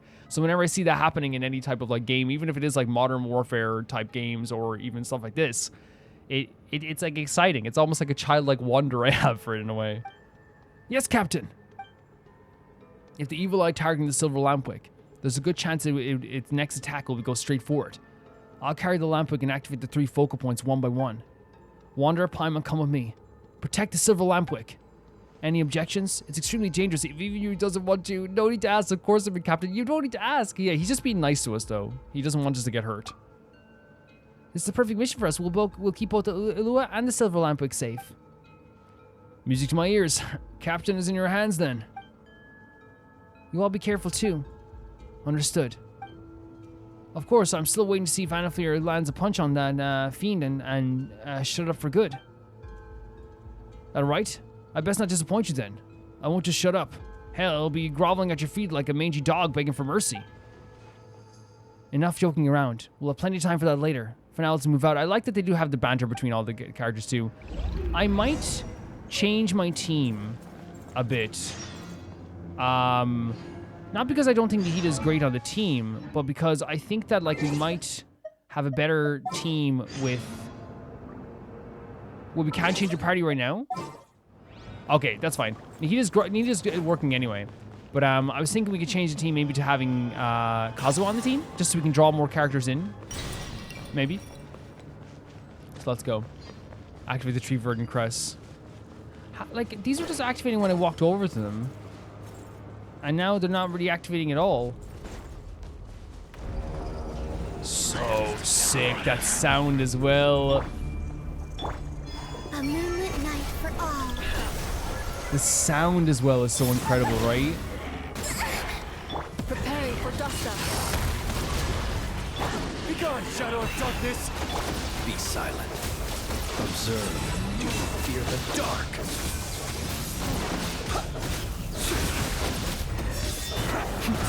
Fear the dark.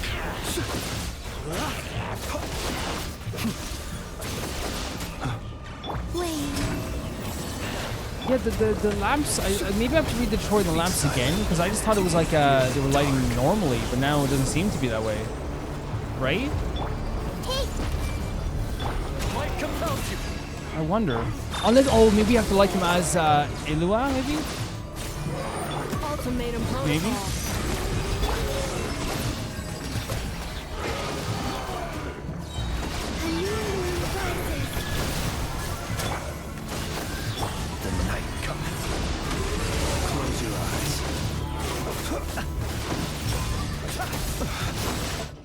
We have to feed him again. We have to feed him.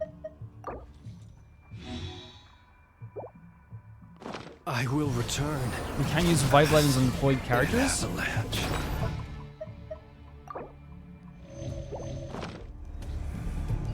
Behold the dark! Everyone hold hands! Sir. Man, the damage they're doing, like... Is she just not leveled very well or something? Observe. Probably not, actually, now that I think about it.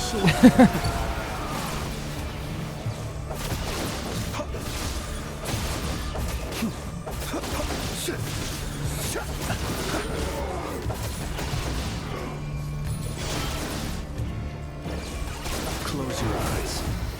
Preparing for dust up. Yeah, I'm gonna have to definitely like look at that for sure. You're in my sights. Be gone, shadow of darkness! Beware the creatures of the night. Observe.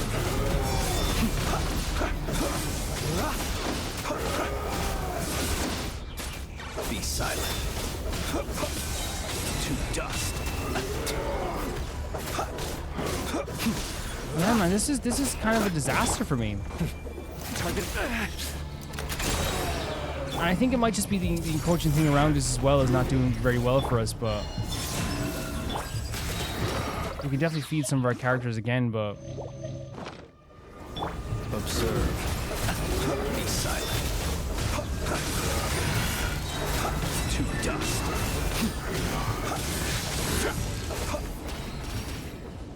maybe it is we have to be Illuga to do this, to light up these things here. It's weird, man. Like, okay, let me check the tutorial again, because that's just like... Is it here?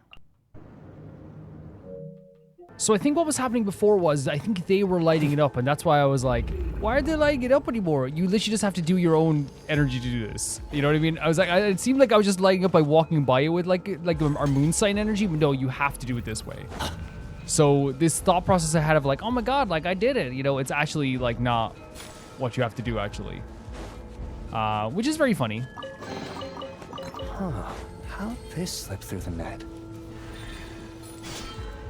And it's, you can do it with any Kuvaki energy as well that you have nearby, I guess. You can do it with that as well. Like this over here. Yeah, it's actually like a really cool idea though, because I love the idea of just like lighting the way for something, right? And reducing all the stuff around us. The Evil Eye's attacking again? Oh my god.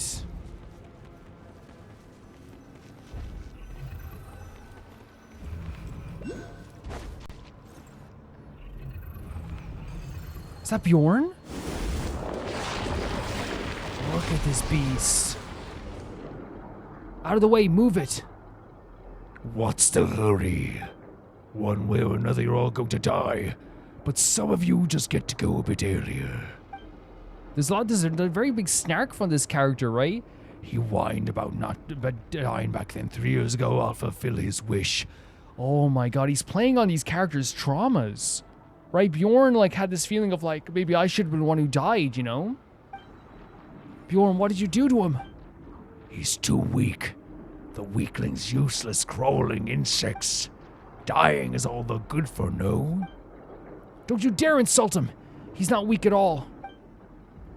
Oh, in your eyes he was strong. But the strong die all the same. I thought you understood that better than anyone. The ones stronger than you, they all died, didn't they? They died 3 years ago and 10 years ago. So he's talking about all the battles that are, I guess, in the attack that happened years ago. That's what he's talking about. Because I thought he was talking about maybe something different. No, he's talking about the battle that when he woke up and everyone died in front of him. And he's talking about all these battles that gave him this trauma as well. Shut your mouth, which would explain why Illuga is also so protective of people. He doesn't want people to die in front of him at all, or die in general. The only weak one here is you. Oh, do not even try that. Oh my god, this zoom in, look at that. The angle as well, like it gives kind of like a very like warped kind of like getting into his head kind of feel. Otherwise, why is it every time? Every time you're the only one who survives. What? You ran from the battlefield, didn't you? Just a coward clinging to life. Don't listen to this nonsense. I love that we stood right in front of him. The way that they were doing the camera angle there showed us like he was almost like he was nearly buying into it. Like his mind was getting warped, and they're doing that through a physical like expression of showing his face kind of being a bit warped, right? Time to die. Let's finish this quickly. Sometimes you need someone to help you snap out of it. Oh, look at this.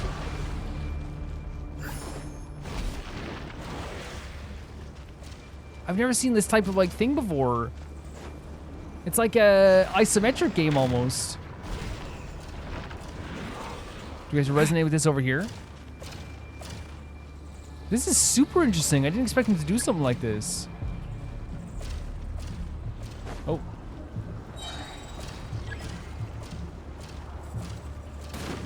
We got hit. Should we attack? I guess so. Yeah, we have to definitely attack. When we get that ability, we have to attack. Yes, we do. We do. Okay. This is so cool. Like, what a great idea for like a little boss battle. That's awesome. Okay, we only do one more hit. This is such a cool idea.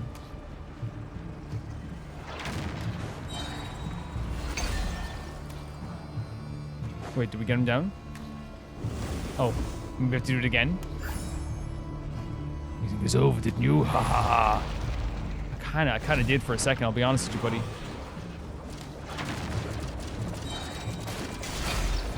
Only a little bit of damage. Just look at this.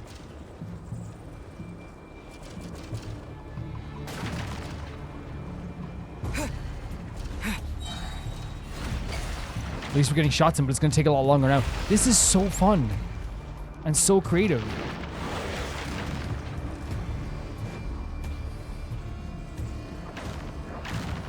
Like, such a creative idea. Have they done this before and I just didn't remember them doing this before? Okay, we got our shot in. Possibly, right? They probably have. I don't usually play isometric games. Like, I can't even tell you the last isometric game I played. Maybe it was on the channel in some way, but I think that's more of like top-down.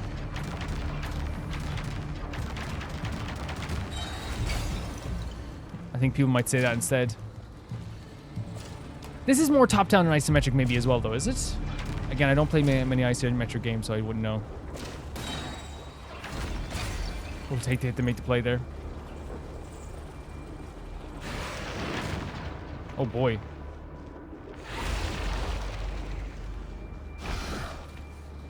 Looking for any golden circle here now as well. We might have missed a few. Oh god, look at this. Jesus Christ.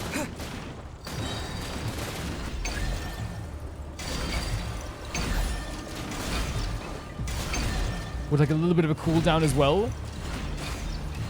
This is awesome, giving us this power to gear as well. Is he done?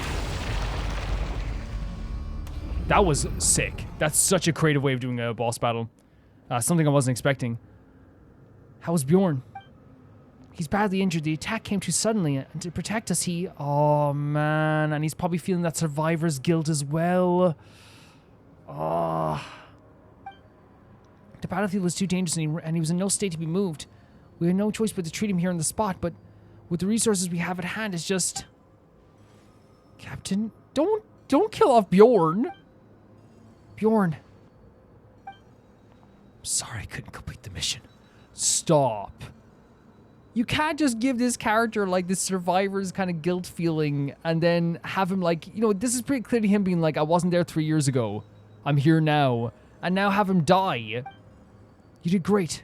Oh, he's holding his hand. The position remains secure. And everyone is still safe. Don't do this. Really? I did it then. That's good. No. Stop talking. You need rest. If I don't say it now, I won't get another chance. Don't say that. That's an order from your captain. You'll be fine. You'll be fine. This is heavy. All right. As you command, I won't mention that again. But at least I'll finally be able to face Vader with no regrets. Oh, and there's the regrets he had about 3 years ago. He would say that we Lightkeepers are like winter ice lilies. In the face of the wild hunt, each of us is fragile like a winter ice lily's petals. How easily we shatter. But as long as the leaves remain, so as long as the roots are firmly in the soil, when the next season comes and the one after that, new flowers will bloom anew. It's like the Lightkeepers will never die. Man, what the hell? We will not fail. Isn't that right, Captain? Yes, we will not fail. I will see that monster buried in my hands once and for all. Illuga taking this kind of like, again, because the monster's definitely playing on all the traumas. The monster's playing on all this stuff. And it's clearly affecting everybody. Because then, like, what this is doing, like, in a kind of a double whammy, it's showing the effect that this thing happened on Bjorn, where he felt like he couldn't do enough 3 years ago, or he was not, someone else died in his place 3 years ago, Vadia. Illuga saw people kill each other 3 years ago in that same attack. And he felt as though that he doesn't want to see anyone die. So now what we're having here is a character feeling maybe they fulfilled themselves. Like, finally I'll be able to face them without any regrets. But now Illuga is once again looking at someone again holding their hand, hoping they don't die, thinking about the thing that happened 3 years ago again. You're the strongest among us. I believe in you, Captain. Bjorn, do not die! Rest assured, Bjorn, I'll keep our promise. Rest now. Things will have turned around by the time you recover. He better recover. That soft smile. Please recover. No! No! That's so brutal! Please say he's just no. That's so brutal. And he was if he is dead, then that was Illuga kind of giving him like some comfort in his final moments. Then we need to go. The mission isn't over yet. We can't stay here any longer. Illuga, we have to keep moving for Bjorn's sake. Let's keep going. That's so sad. I'll light this up just so we don't get affected by this as well, but. Guys, like, that is a heavy, heavy thing to do here.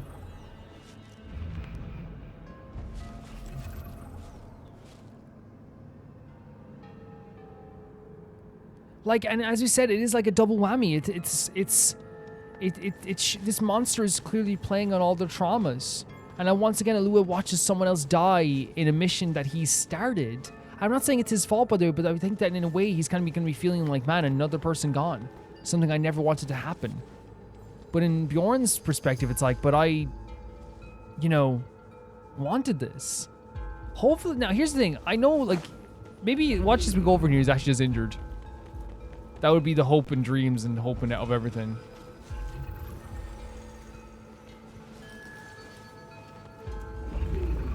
But the way they drop the hand, it doesn't seem that way, right? Man. This monster is a terrifying creature. Like, I think there's something so terrifying about a creature that wants to destroy you in general, right? That's terrifying. But what about a creature that plays on... Go away. That plays on your traumas while also wanting you dead. You know what I mean? That plays on the emotional aspect of that stuff. That to me is like equally terrifying. You know what I mean? Not equal.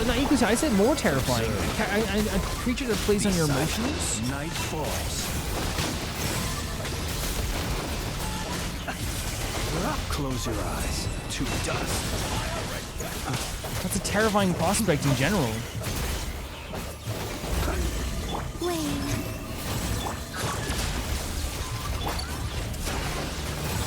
Be silent.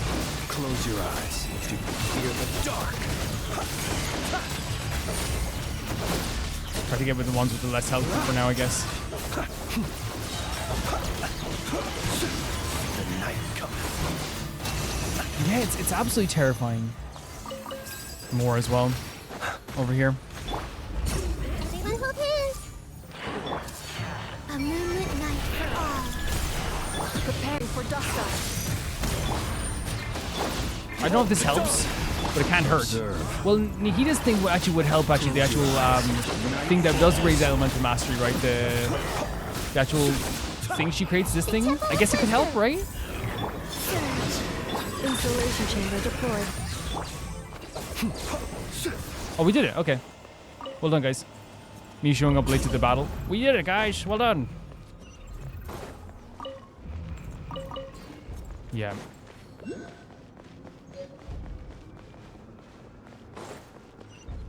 And here's the thing, it's not that I'm surprised that this game is dark, right, by the way, because like this is Genshin Impact, guys. Genshin does not shy away from doing dark things. Genshin has never shied away from that. Should we go up here first, then we're here anyway, right? I see everything. Oh, we should have gotten them in it as well, right? It's okay. Defensive mode engaged. Oh my god, look at it. Devastating. Calculation. Error. What do we do now? That will leave a scar. Find a way up, like before. Wait, we should definitely get rid of these guys first. Let's not be mean to these guys. Well, no, they're probably going to keep reappearing. Light compels you. Beware the creatures of the night. Be silent. Observe. Do fear the dark. Be silent. Yeah, okay, that was good. That was the best thing to do there, honestly.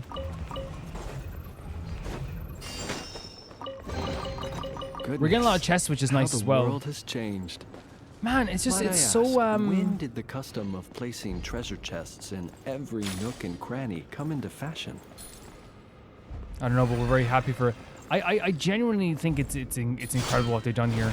Now, here's the thing. I knew this quest was going to be amazing because, like, people were, like, telling me, like, oh, you got to do this, you got to do this. And, like, people, like, suggest world quests to me, like, before, right? They do. 100%, because people love world quests.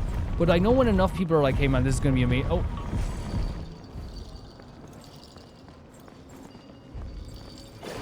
So what would secures the entering or place? You have to secure it in place. Like this? Yeah. Perfect. It's a really like magical way. Did you guys see anything? I didn't actually see anything. Oh, you guys didn't. Did you guys say I fell? This is why I think you guys are like the funniest in the world in terms of being an audience. What do I do now?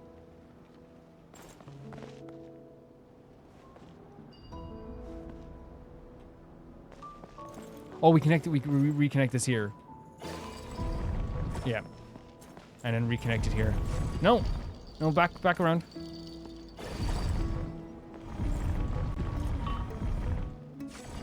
So cool. This is yeah, it's such a cool mechanic. Oh, do we need to connect with it again?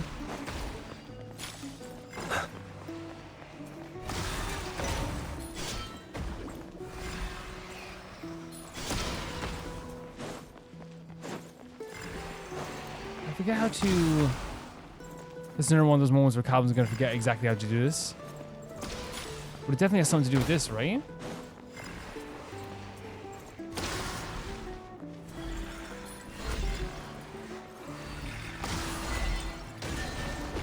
It's always about the timing. Man, I completely forget how to destroy these guys. Oh, when they hit, is that when we activate it?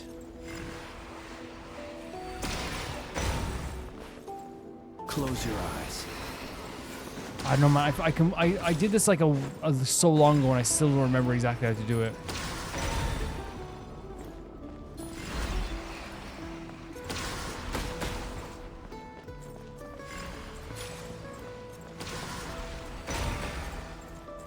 Release at the opportune moment to launch a counterattack.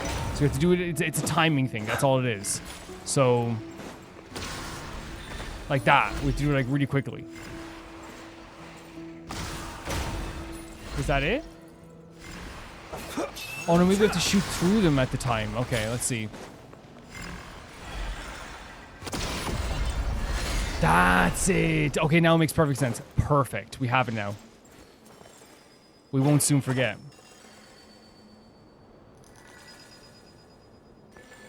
Oh, we just drag it with us?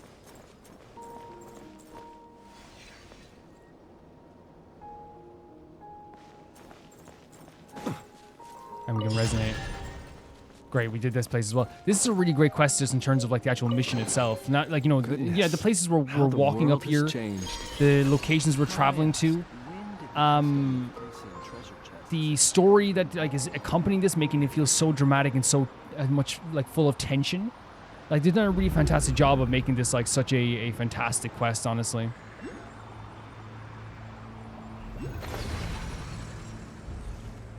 What a cool way of like getting us like pretty much all nearly to our next, actually right over to our next destination, intentionally so. Very cool stuff. How's this gonna be blocked up? Oh, Rifty Hounds. Do we have to like destroy the things on top there as well?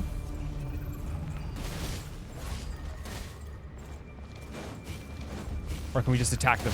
Let's see. Everyone hold hands. A new moon rises. Make yourselves at home. Be gone, shadow of darkness! Installation chamber. To dust.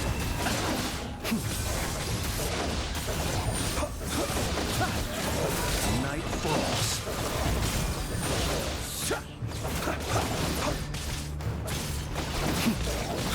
Be silent? Do you fear the dark? The Rift Hounds like are like for having no healer on a team against Rift Hounds, terrifying. Behold the dark! Like absolutely terrifying having no healers on a team against Rift Hounds. Annihilation mode. Surge. Wow, oh my god.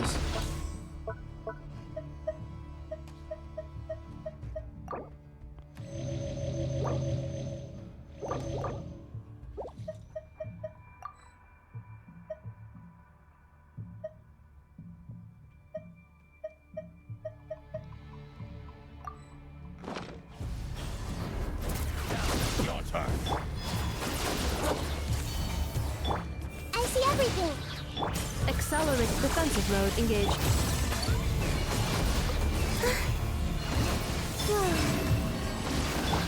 Sharing my knowledge. The long sleep beckons. Close your eyes. And more of them as well. We're like barely getting through this because our health is so low. I definitely, if I get a chance to change the team, I might just put a healer on the team. I know it's like, you know, not the most opportune thing here. Or make more food. Close your eyes. Do you fear the dark? Because he's gone now. See you at the graveyard. We might just die here. Because again, it's my own fault for not making enough food. I want to make it clear. It's not the game. It's not anything like this as well. It never is the game anyway, even if it fails. The game gives you every opportunity to succeed. Initiated. It's literally just like the fact that I didn't prepare enough food. That's literally all it is. I did not prepare enough food for my characters. So it wasn't a trap after all. Is there any way to travel to here and then travel back? Just to heal up our characters. Yeah, in future I'm just going to have to prepare more food if I want to do teams like this. It's literally my bad. And again, it's inexperience in combat. That's what it is. Like, call a spade a spade.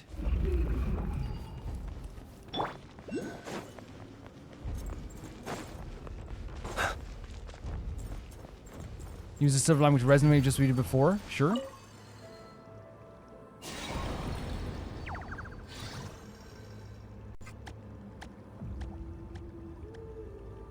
Man, the eye just ever watching us, right?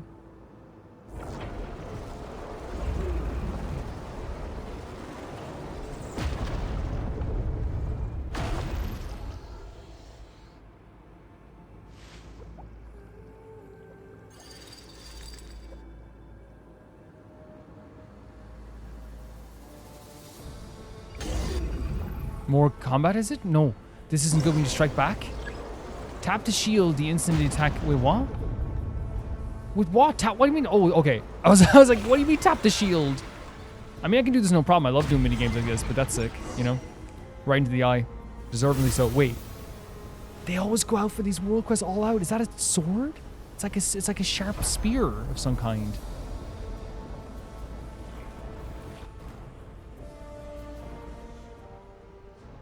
Great, the nasty evil eyes toast. I don't know if that's going to be the case, Paimon, but did anyone see something fall off? It was like a sword of some kind, like a javelin type weapon. That was like a spiral blade, the sacred blade the torch bringer once used to seal the demons away. I didn't expect a monster to seize it and use it against us. So that's what happened, but should we be safe for the moment, right? For the moment, yes. The evil eye has been destroyed and the monsters on the ground have been almost completely cleared out. Are we sure the evil eye is just gone? That's crazy if that's the moment we destroyed it. It was a cool, like, look to it. But imagine that, like, you know, the stuff with the professor is still going to happen, right? Like, there's still more to do. We can't let our guard down. The creature has probably slipped back underground. It's wounded, but it's still... Yes, exactly. That's what I was thinking. We just went through a fierce battle. Everyone's exhausted, body and mind. Doesn't matter. A win is a win. We got revenge on the damn monster, and that's a score that counts. Speaking of which, where's Bjorn? I don't see him anywhere. Did he get help? Or oh, no. Who's going to watch me show off my moves if he's not here? Can't be starting on my own now, can I? Illuga. He was struck by the evil eye's attack defending the position. His injuries were too severe. We tried everything, but he couldn't save him. Man, they're really like showing the horrors of the Wild Hunt here. No way, how could that be? We had brains, bronze, and spades, and never once beat him in a spar. How could he go down so easily? And oh my god, the respect they had for him. You can feel the pain, right? It's so interesting to me that they had the Lightkeepers always be like this very interesting faction, but I think it's like very, very apparent what they're doing here and showing like how close they were. Not only how close they were, but how traumatic this can be to like have to fight tooth and nail against the Wild Hunt every single freaking day. This makes no sense at all. He's saying he was so strong and even he fell. Oh no, Anvlir, oh no. I'm not crying. It's okay to cry. It's okay. Pull yourself together. We need to be strong, especially now. It is a traumatic moment. It's a really sad moment. The creature's using this vile methods to shake us, trying to slip in again while we were vulnerable. We can't let it succeed. We can't let that bastard stay in Bjorn's sacrifice and turn against us. This is so true. It's using our emotions against us constantly. Illuga, are you alright? I'm fine. I'm sorry this is all my fault. No, it's not your fault. This needed to happen. We not Bjorn needed to die, but like we needed to do this quest. That monster knew it. It knew everything. Knew it would shake my resolve. It's trying to get to you emotionally. 100%. Bjorn died because of... Don't say this. Do not say this. Captain, it's not what I meant. I just... This isn't your burden alone. That's the thing. You don't have to carry all this. Everyone agreed to this. Everyone knows everyone knows the weight of this. Everyone knows the consequences if this fails. This isn't your burden alone. That's right, all of us. You got to carry this together. My heart aches as well, but our mission isn't over yet. The battles ahead will only get harder, and we may still suffer more losses. But no matter what happens, we cannot stop moving forward. Forward until final victory. Weren't you one who taught us that? I cannot get over how well written this is. Not only showing that the fear that each character has, the individual traumas every single character has, but also we see here with the stuff with Roland here being the one who seemed to be like the softest out of everyone, was trying to keep everyone together. The way that the monster is trying to play on all those emotions, and it's working in some cases for Lou, and now he's blaming himself for what happened, because that's the last thing he wanted to happen to us as well, is like something to happen to us. He said that himself. He's like, I don't want anything to happen to you. Analfir, right, is someone who saw his all his companions die, his family die. And now this person that he spars with every day is gone too. One of the strongest people he knows. This is playing up the emotions of this so well. I believe in your command, Captain. Bjorn would feel the same. We carried out our duties, and whatever awaits us, we shall have no regrets. That's the thing. He believed in you. Same for me, sir. If wiping that cursed monster from this world for good means dying in the process, I'll gladly do it. This is how much they believe in it. I love Analfir's story, by the way. Someone who used to be someone maybe who was a little bit underhanded, but now has turned over a new leaf because of what he saw in this world, right? Don't say something that anonymous. We're about to face a real life or death battle. True. As long as you get what I mean, brother. I'm gonna rip that filthy thing's mouth right off and make it beg on its knees. As long as we can erase that wretched monster from this world for good. We don't have to combat power to face upcoming battles alone. I'll need you to get reinforcements of the other positions. Wanderer, Paimon, I'm leaving the area Bjorn previously handled to you. I'll stay here and hold the spot until you return. I like that he's stepping up, right? He's definitely standing up.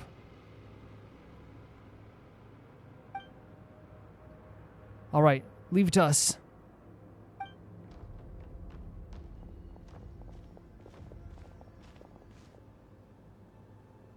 Thank you. Just hold on a little longer. Look at this scene as well. Such an incredible shot. We'll claim victory. And it's just the idea of holding on, right? All the stuff that they've been through, all the horrors that they're about to face. The idea of holding... Oh, what a shot as well. Why is it every time? Every time you're the only one who survives. Again, playing that up. Why is it you? What am I supposed to do? What should I do? You ran from the battlefield, didn't you? Just a cloud clinging to life. This is my fight, my battlefield. I have no doubt in my mind that this monster 100% like is happy Bjorn died, because this once again plays on Alua's emotions. You survived now. You're the one who survived. Always. Which makes you a coward. Everyone else fought for their lives and died. I'm not some coward that flees from danger. You wouldn't be a coward anyway if you fled, but still, you're not going to flee. I know you won't. This is my duty. I can't run anymore. Yes, he's powering through it. Powering out. Look at this image again. Whoa. Us playing as him as well? Huh. How'd this slip through the net? Are we going directly there? Because we said we were holding the front. It seems like we're actually sally forthing into the battlefield, it seems.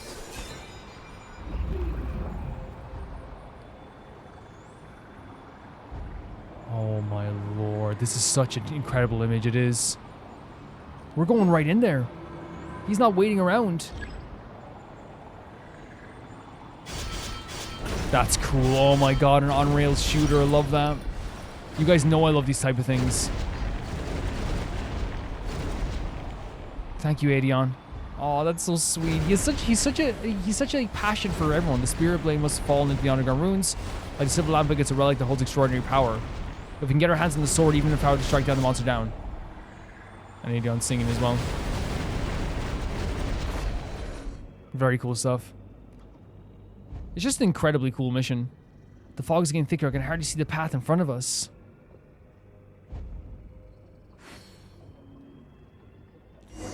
Oh. Wait, what? Bjorn?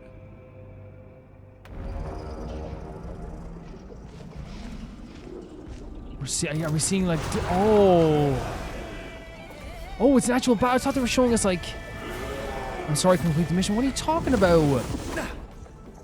Wait, is it showing his death? Did that show Bjorn's death and it showed like a little bit of the theme song there for a second? You shouldn't be here. They're trying their best to get inside the head of him. If you'd been a better leader, you see what I mean? This is so dark.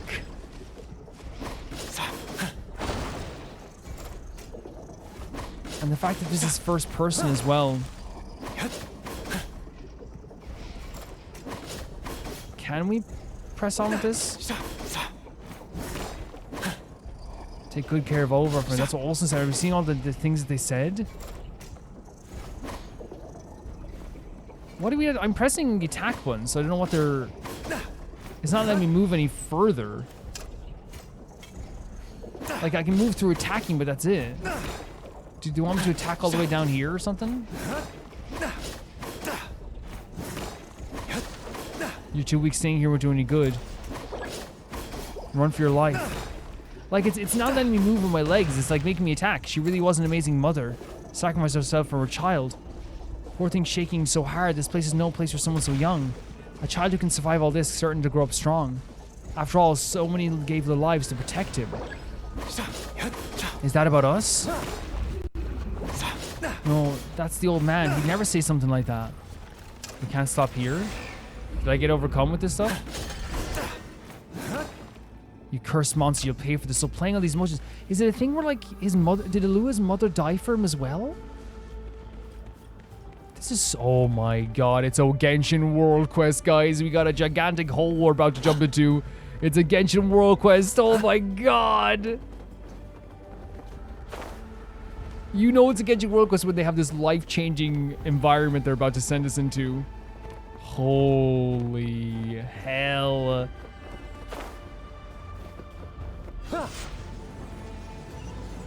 Look at this.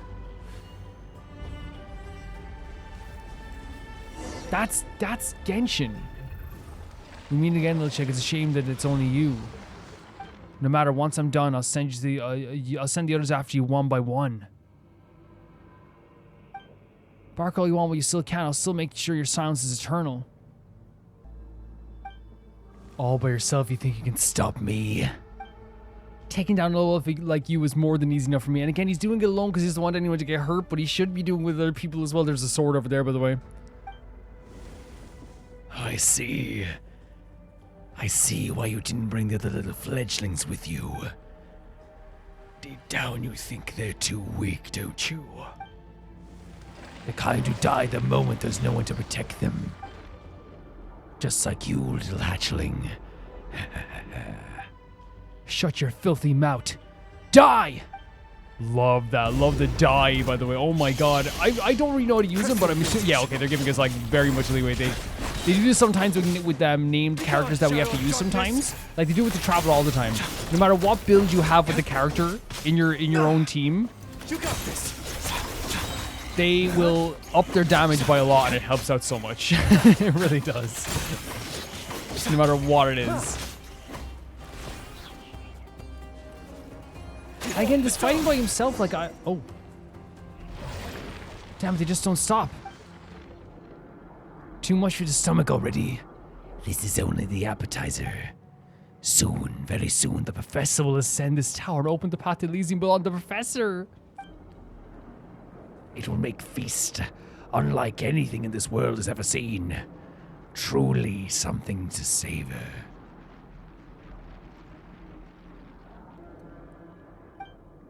We have waited far, far too long for this day. At last, we are but one step away. 10 years ago we failed, 3 years ago as well.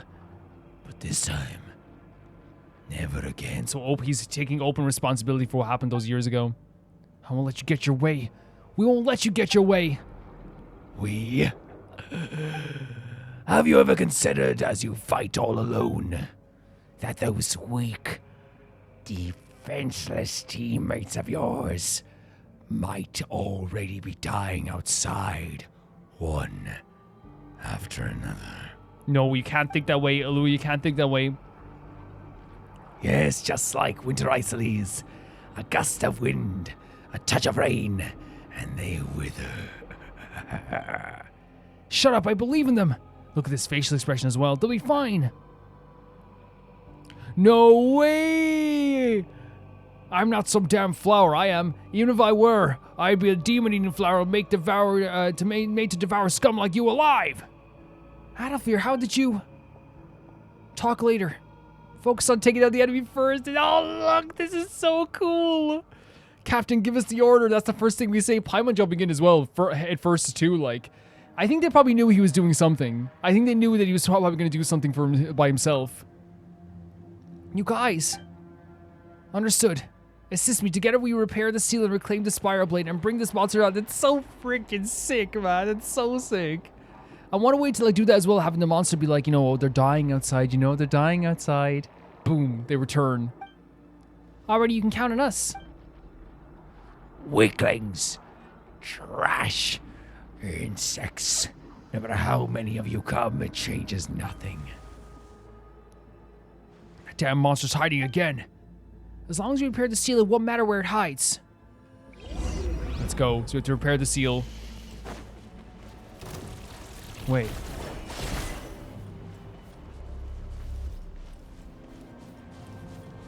So do we throw this sword at this? We do. Very cool. That's awesome. I thought we were gonna throw the swords at these guys here.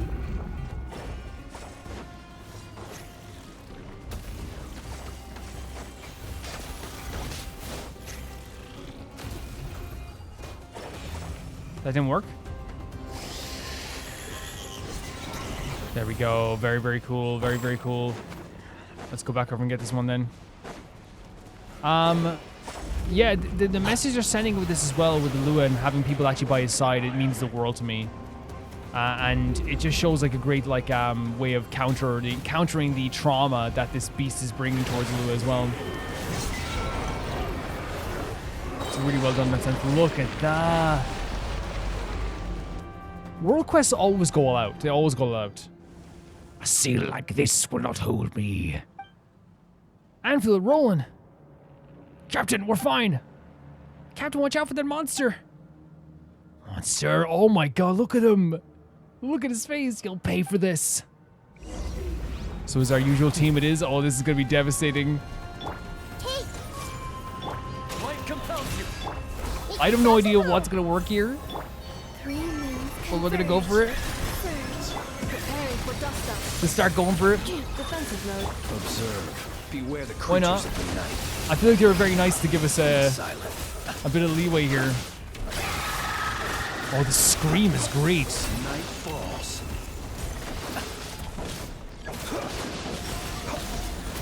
Use Aedon's power. Aedon's helping as well. It's so sweet. That's legitimately so sweet.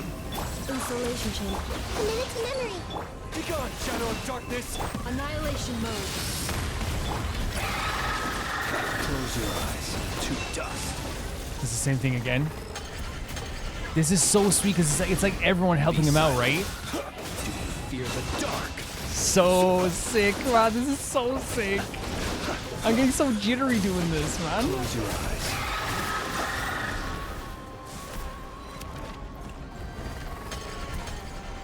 And it shows how like how he's not even nearly alone, right?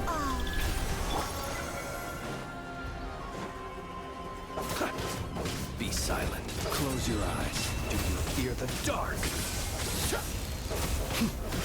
Preparing for dust up.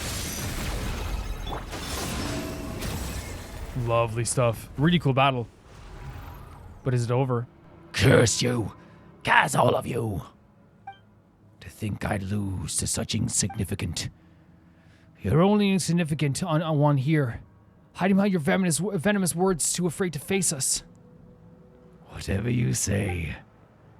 Professor Rodwang, my exalted master, he's already set out. Soon, very soon, he will tear apart the veil of his false world. Wait, Rodwang's gonna show up? Weak little humans. In the end, it makes no difference. What awaits you all is equality in death. Still mouthing off. It's on its last legs. The abyssal energy around the spiral blade has faded. Are we gonna use it to destroy him? Enough talking, Wonder. Let's send it to hell. I'm so for that. So for that. Oh my god. Are we getting a cutscene with it? Oh my god, together. Dude, they're gonna use it like a javelin? This is gonna be satisfying. It is. Of course it is. Gorgeous. Look at the instant change. I love when they do that because it shows like how much the abyss corrupts things and makes them less beautiful, you know? Fine, this thing's done for good, right? Seems so. Not even ashes were left behind. Let's have a proper talk, Captain. Anafir lands a heavy punch on... Oh, wow. Yeah, he's probably very upset he went off by himself, 100%. That was for Bjorn. Alright, Captain, all done. You can punish me now. Punish me instead. If you hadn't done that, I would have...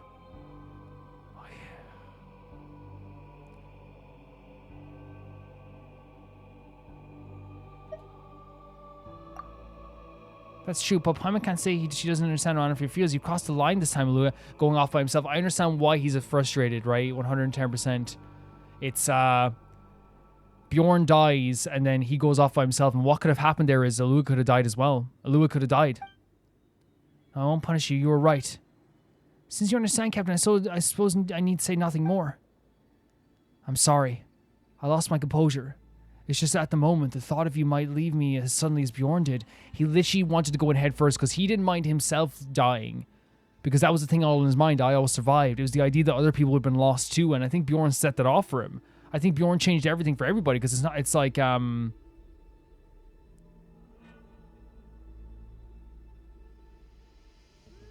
think it's like, you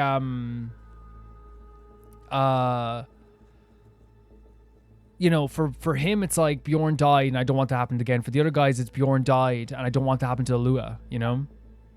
I just couldn't bear it. Captain, with all due respect, you're not as strong as you think you are, and we're not as weak as you believe. Great expression. I think it's good because it's not calling him weak. It's not saying he's not strong. It's saying you're not the person that needs to carry all this burden by yourself. That's why we fight side by side, no? That's where our squad exists. Yeah, didn't you say you trust us to watch your back? Even if we're not strong enough alone, we can cut a path through any danger as long as we do it together. Looks like it takes courage to trust her too. It does. It does. It takes courage to put away your notions, to put aside your feelings, and move forward like with a separate point of view. It does. Always. It does. Wander. It seems like I really was weak after all. My brother once told me anyone who can face their own weakness will become stronger someday. You saved his life 3 years ago, Captain. If these words of his can ease your burden today, I'm sure it would bring him comfort as well. Thank you, all of you. I'll pull myself together. After drawing so much strength and courage from you all, it'll be harder for me not to raise my game. Look at the smile as well. This is a great team. They could have their own show. They could have their own game, you know? Look at his little face. This fight isn't over. Will you follow me to finish the final mission?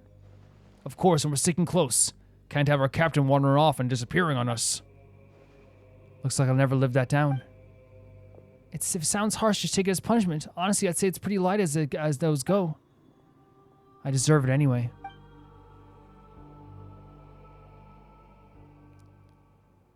So we defeated the monster itself, but obviously there's still the business with the professor, right? I will head back to the pyramid at first to report to the old man. Once you pass on the message to our comrades who are holding the formations on the surface, return to the pyramid as soon as you can to join the next phase of the operation. Leave it to us. To hell with all that professor and student nonsense. Time to show them what we lightkeepers are made of. It's just such a realistic and painful and honest portrayal of people who are fighting real hard for Nod Karai and fighting really hard for, like, you know, to almost avenge their own traumatic experiences from the past. And what ends up happening is people do stuff that they're not proud of. People do stuff that they don't usually do if they had their clear mind intact. And then you have this thing where, like, while you think you're helping other people, you're actually hurting their feelings in a way by making them, like, you know, go off to a different direction while you fight by yourself. That's not what they want. I think they're doing a very realistic portrayal of this. Oh, dear Lord. Oh, dear Lord. Not looking good is one way to put it, for sure. The monster mentioned that the professor has already set forth. I fear the deathless fiend has set his sights on the pillar of Mbala. Is Miss Alia going to be okay? All we can do now is trust her. And it makes the most of every second she's fighting to buy us. Completing our mission is the best way we can repair. I agree. I agree. The final chapter, a star out of time. What a video game. Our Stars in Time. In Stars in Time, isn't it? Oh, treat. Oh my god. Thank you. That battle was amazing. That battle was really cool. I think that if I had, like, a different team, it probably would have gone way different. It would have gone longer. But I feel like the battle was was still very good. It's still very good. Yeah, I think that I think they're doing this in such a respectful but very emotional and honest way. Honestly. It's been really incredible what they've done so far with this, and I'm sitting here kind of, like, very, like, full of, like, instant care for these characters. And, like, here's the thing, I don't know if you got, like, one of the things that, like, is I don't, you know, I compare stuff to other games not because I think that they're the same, but I think it's good to have, like, a reference point, you know? And for me, like, it's like when I met the quintet in Honkai Star Rail for the first time, and it's like, well, it's like, it's completely different because, like, obviously the quintet is, like, a bunch of, like, named, you know, banner characters, but it still feels like this way where it's like this group of people that you meet, and yes, you've met some of them before, like we have with these characters, but in this case, it's like we met them all now, I guess. And instantaneous, you're like, man, these could have their own arc, you know? I felt that with the quintet in Honkai Star Rail. These guys could have their own arc of the entire story. These characters here, Roland, I can't pronounce his name, and Illuga, and Bjorn, and all these characters, they could have their own part of the story carved out for themselves. That's what's so incredible about the writing here. I could see myself following these guys to the end of the earth, like through a 2-season TV show, you know? 2-season, like, anime. Really, honestly. It's really cool stuff. Okay, let's head there now. Pyramida. Man, this quest has been incredible. This is crazy tense. Yeah. Yeah.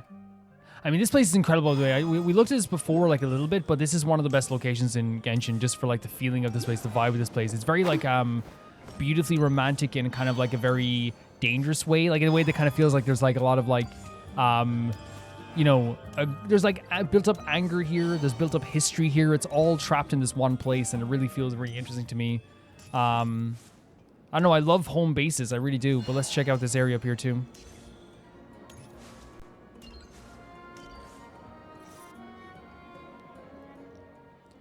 Olav. Illuga. Finally, Starshnai and Nikita's been looking all over for you.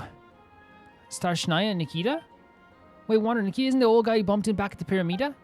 Didn't he say you were just a regular Ratnik? Yeah, he didn't really seem like an ordinary Ratnik. Ah, my old pops. He probably just meant as a bit of fun. Your old pops?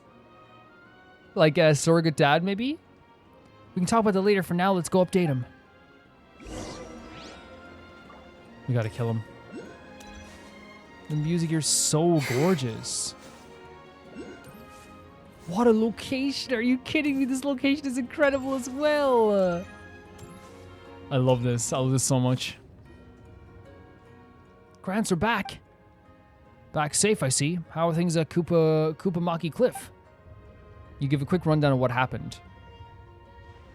Just as I thought, it's clear as clear as day even from here. The Pillar of Mbala has fallen to the abyss. And then undying fiend they call the Professor. That said, it's been quiet for now. I can only assume Miss Alia is still fighting to keep it at bay. She's holding the lines for us. We must make the most of this window. Thanks to Flynn's and the others, preparations are nearly complete. And now that you brought back the Spiral Blade, the Arrow of Tippakarunas is finally ready. What's the Arrow of Tippakarunas? Is it another super powerful relic like the Silver Lampwick or the Spiral Blade? It surpasses them both. 5 centuries ago, the Torchforger lacked the strength to vanquish the Undying Fiend, managing only to seal it beneath the Koopa Cliff. Even so, he did not waver. Together with the first Moonchanter, they pressed on in hope of a future victory. They forged this bow and arrow with the ancient craft, so that when the day came to the end, the Undying Fiend would be ready. Since then, it has passed down through generations of Lightkeepers. Now, alas, the time has come to fulfill its destiny. Well, that sounds amazing. What does it look like? Can we see? You've seen already. Silly, in fact, we're inside of it. Wait, what? Am I about to shot her along with the arrow? Maybe. That'd be really fun. So what really is our last resort weapon? No, wait. That's gotta be, he's gotta be joke. That's gotta be a joke. The Great Mead Hall was built to house the Arrow of Tippakarunas and the Spiral Blade you retrieved is the arrowhead. That's so sick. That's so sick. Once the Spiral Blade was set in place, the arrow will finally be ready. Oh my god, this thing's a fireplace though. Indeed. But it also serves as a mechanism that shapes the Spiral Blade into an arrowhead.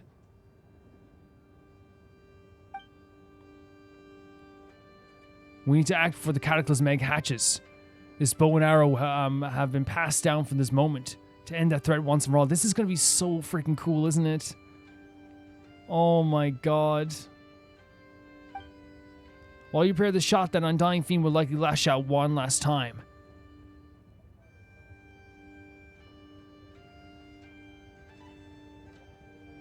Whatever comes our way, we'll stop it. We're going to have to stop it, 100%.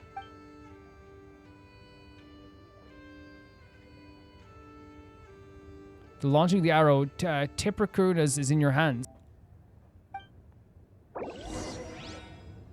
This is so freaking cool. Are we just going to do it right now? I'm so excited, man. I'm so excited to see this. World Quests, like, it's so crazy that they do this sometimes, because, like, World Quests are, like... And they did this all the time in Genshin. When you play a World Quest, they will have, like, the most world-changing animation or world-changing location ever. And literally your world will change forever. Like, my world has never looked the same ever since I did the other World Quests. Like the Sumeru World Quest with the tree, for example. What the hell? And this music as well, like the Abyssal music. Go to the plaza. Did they block it in some way? Yeah, it seems so. Oh my god, they're still fighting here. Everyone hold hands.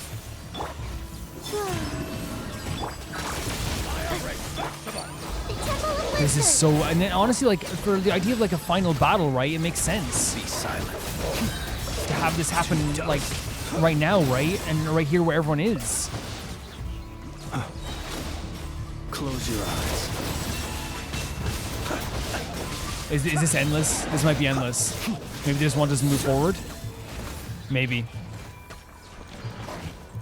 you think so? I think they want us to move forward. Yeah, they're like trying to show that everyone's fighting. Look at this, man. The scale of this quest is honestly really incredible. We were on a platform here, the serpent of all evils. This is the professor? Oh my god.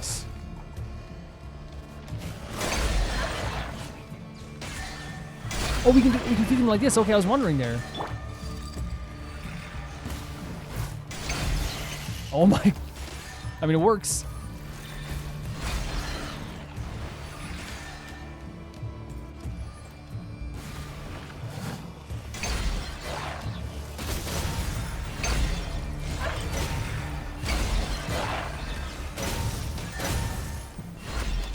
This is an interesting battle, because I thought we were going to have to fight him, like, physically, you know?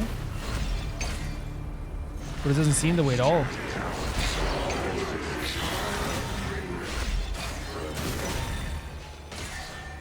It seems that maybe we're going to fight him in well, there might still be a battle, but...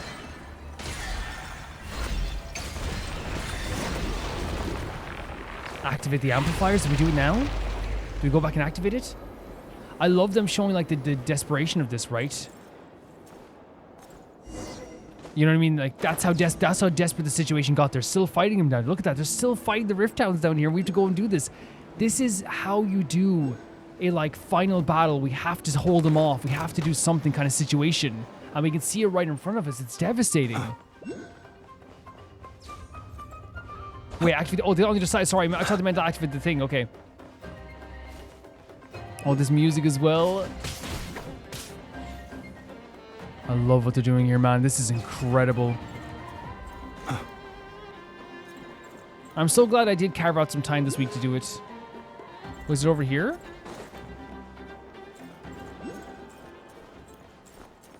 Wait, where's the amplifiers? Up there? Okay, let's go. It's not dilly-dally. Even though we love a little dilly-dallying. We're not even going to shilly-shally. Ah, yes. The Genshin character's one weakness. A small little thing. We can climb on everything, but a small little crevasse always stops us in our tracks. Wait, was it? Did we have to stay up top? Was that it? I think we probably had to stay up top, was it? I think so. That's my bad. Should I see? Or is it one of those things, should I just go up here now? And should I just walk up here now? There's a ladder here, you know?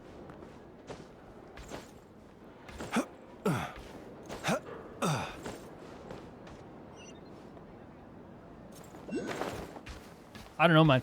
I definitely think we should have stayed up top there, right? Because that's definitely what they were going for, I think, for sure. But now we can walk up together, you know?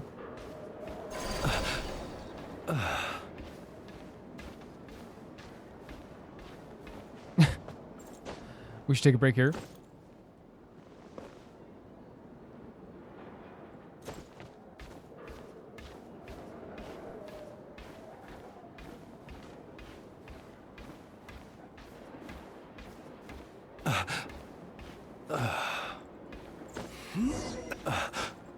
Okay, keep the monsters. Lovely. I think we should have stayed up top.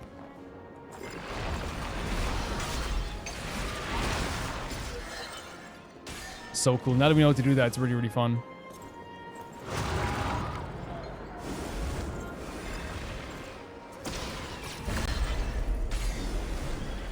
And we can hold it until they shoot, right? Which is really cool. It's super fun. The music as well is so beautiful. So beautiful. Like it has that hope, it has the inspiration, but it also has a like really beautiful like you can feel it's like we've lost so much. So much has been torn apart, but we have to fight now. It's all like wrapped into that. It really is. Like I think like one of these things here, like I'm not gonna say I'm perfect at this stuff. But I think most of us like, you know, from like will be probably okay with this, but like I really like rhythm games, so this is like really kind of fun for me.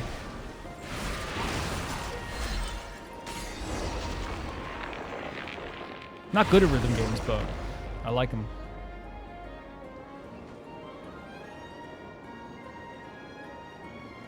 I think we stay up here, right?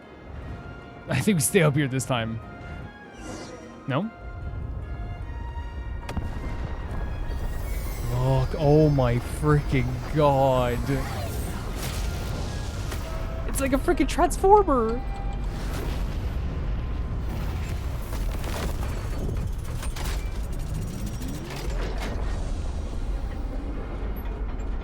This is so freaking... Are we gonna jump in there?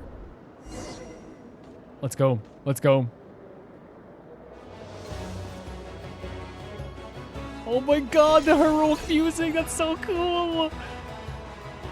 This is adventure movie music. No way. No, just drop down, please. There we go. Oh my god, look at this. Full steam ahead, everyone. Oh my god. And then we have to aim it at the thing. So sick. That music made the moment, man. The music made the moment. Genshin Impact, man. Genshin Impact. Oh my god, what? That's so cute. Oh, it's so fun.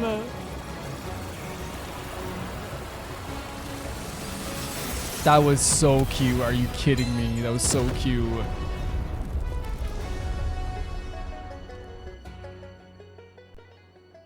The professor's talking? Man, that was so... The music mixed with the freaking, like... them pushing the lever together and, like, the actual motion of, like, us having to, like, see everyone defend this place as we're trying to get up to the top here. So well done. The gate to the believed sky is open, and still you cling to the puny putinance of Kavaki as it matters. So he wants to open up the sky to Elysium. But that involves the Abyss, right? So imagine that he's, like, you know, trying to, like... it's connected to the Abyss. He's using the Abyss to make a paradise in some way, which is not good. Yet how am I still trapped here? I see. The sample mill turns its face from me once more. Oh, Alia showed up. Well, look who finally showed up. What an honor. Who's there? This form? Rayla? Ah, there you are. I knew you still have Rayla. Now bend the sample's mill to power to my will. You will succeed with the sacred air's blood burning inside you. Those other three were laughable failures, but not you. You've always been my chosen one. He really thinks I'm Rayla. So the mad monk who wants could talk us out of anything can't see straight now. Ironic. So he thinks he's like one of the minions. Rayla, do not waver. You haven't forgotten our dream, have you? Don't you want to claim the name and the place that you were always meant to be yours? Picture it. An Elysium for the shamed and forgotten. A place where the proud Fey nobles sink to their knees before you. And in this royal court of the Pale Star, only I, another human, can make that vision yours. And now I stand just one step from the star-bound ascent, when the Elysium beyond the heavens unfolds upon this world, and all others will be swept aside, leaving only us, the chosen few, inherit what remains. So this is what he's saying, like, he wants the Elysium from the heavens to unfold in this world. And I'm thinking it's like it's to do with the Abyss, right? And he's like, saying that, hey, like, everyone's gonna die, and only the few who actually, like, are meant to live will survive, which is horrible. When the dawn comes, all the rot of this age will be washed away. Tell me, is that not the world you always hoped for? No, that is the future that was never his desire. And how could you still be peddling that same lie at a time like this? You were using him from the very start, every promise, every lie.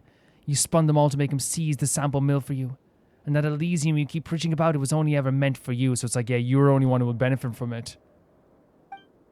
Even his fall from rank, the path that turned him into a thief, that was a trap you devised along with the Grand Duke Alvis. Alvis.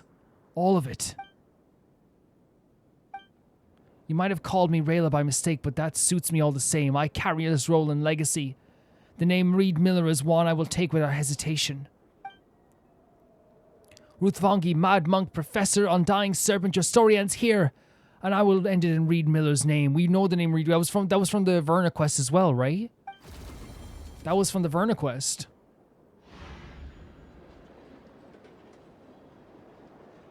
We really did it. That undying feet is well and truly buried. Twice shall this undying serpent rise again, but thrice shall it be struck down. And at last he shall be laid to rest by the heroes of the sublunary sphere. So that's like Earth, right? Standing alongside a courageous Ratnik, you defeat the Professor at long last. That is so freaking cool. That is so freaking cool.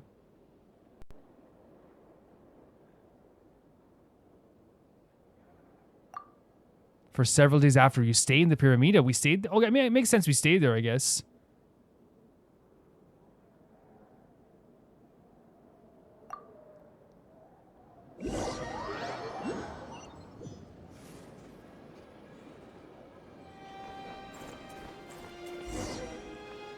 Illuga's probably waiting for us in the Grand Meat Hall. Come on, let's move. By the way, this is also a world quest that is being highlighted as well. Is this another one we should do as well? The Tailing Heart? Because I have no problem doing some more world quests whenever we have the time to do so. Like, no problem whatsoever. I have no problem doing that whatsoever. Nod cry on a misty night. The march of the wild hunt will be sure to drag him into the darkness. Oh, wow, look at that.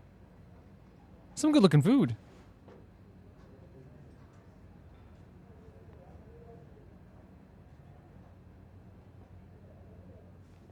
Wander, Paimon.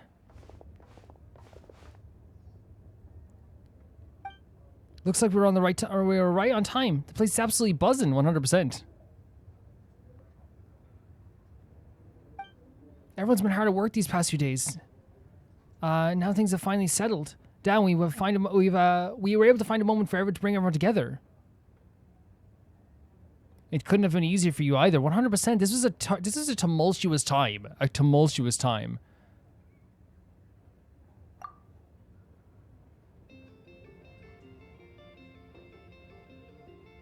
I only did what was expected me, but if you hadn't stepped in when you did, I imagine things would have ended very differently. We might have still won, but not without paying a steeper price. I love that, like, he's acknowledging that this was hard. So even like, even like with that, it's like a really like, you know, it's acknowledging that even if we weren't there, they probably could have done it, but it wouldn't have been nearly as like victorious, I guess. We lost Bjorn, which is still as hard, but, you know. Come on, we're in this together, aren't we? No need to be so serious. You're right, it looks like Ground's about to speak. To all our comrades and king during this our celebration is a moment of honor the struggle behind our triumph. Let us not forget while we toast this victory to those who gave everything to make it possible. With their blood, they fulfilled the vow we all once made. During this battle, the Nightmare Orioles investigation squad led by Illuga took on what was perhaps the most perilous assignment of all. Notably, Wanderer's companions stepped forward without hesitation in a time of crisis and stood with us, playing a vital role in the operation's success. It's so nice for them to acknowledge this, but like, of course they would. Of course they would. They braved every danger, pressed on through the storm, and carved a path to victory from the depths of despair. The legacy of their deeds and all who fought for the living and those yet to come will be written into history, never to fade. Yes, we are victorious. That victory came at a heavy price, yes, and we may pause to mourn to remember the fallen, but we must not be broken by grief. The future we fought for is within reach, and we carried the fire of those who lit the way before us. The light must be shining on so we can press on. I love their that we've come to like a point where the death of people is a honor to move on. It's like, hey, we're moving on to honor them. Whereas before it felt like especially these three over there, were carrying the weight of the dead on their back in a very unhealthy way, it felt. But let us raise our glass to victory, to the brave souls whose courage will never be forgotten, and to the future we vow to protect. That's it. Wow. I wish Bjorn could have been here too. He would have been proud, 100%. I'll go visit in a few days, let him know how things are in the city. He'd want to know. Man, yeah, he would amazing stuff happened. I hope the food's you're liking, Wander. If only we could party like this every day. Every day, that might be a bit much. I'm just joking. Are you? Still, I can see your point. Let's hope we get more days like this to celebrate. Cheers. With good company, warm laughter flowing, do you enjoy a brief moment of peace? Oh, that's nice. Just like, hey, like, just like a dedicated, like, hey, enjoy your time for a second. Goodness, how the world... Good work, everyone. Let's set our duties aside for now. Rest well. Is that the end of the quest itself? The music, man, it's so warm. It's so beautiful. I love that they're celebrating. I love that they can honor the dead in this way now, right? 110%. But it seems like that's the end of the world quest, right? There was another quest there that we started there, which again, I don't know if I'll be doing right now, but we can definitely do it at some point as well. This quest was around 3 hours and a bit. And it'll be a little bit longer to discussion as well. But it actually wasn't as long as I thought it would be, I guess. What's this? There's so many quests that we still like have to try and do, I guess. There's a quest we got there as well from... Was that the one?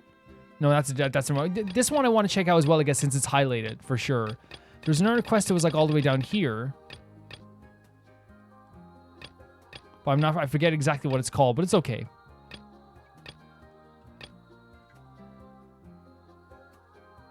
This music is so beautiful. It was like, It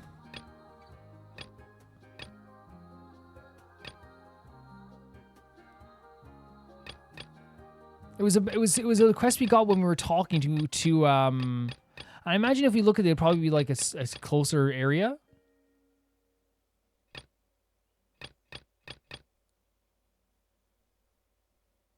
There's so many quests we didn't get to do. I wish you could show like when you got them. Do you know what I mean? Like what order you got them in.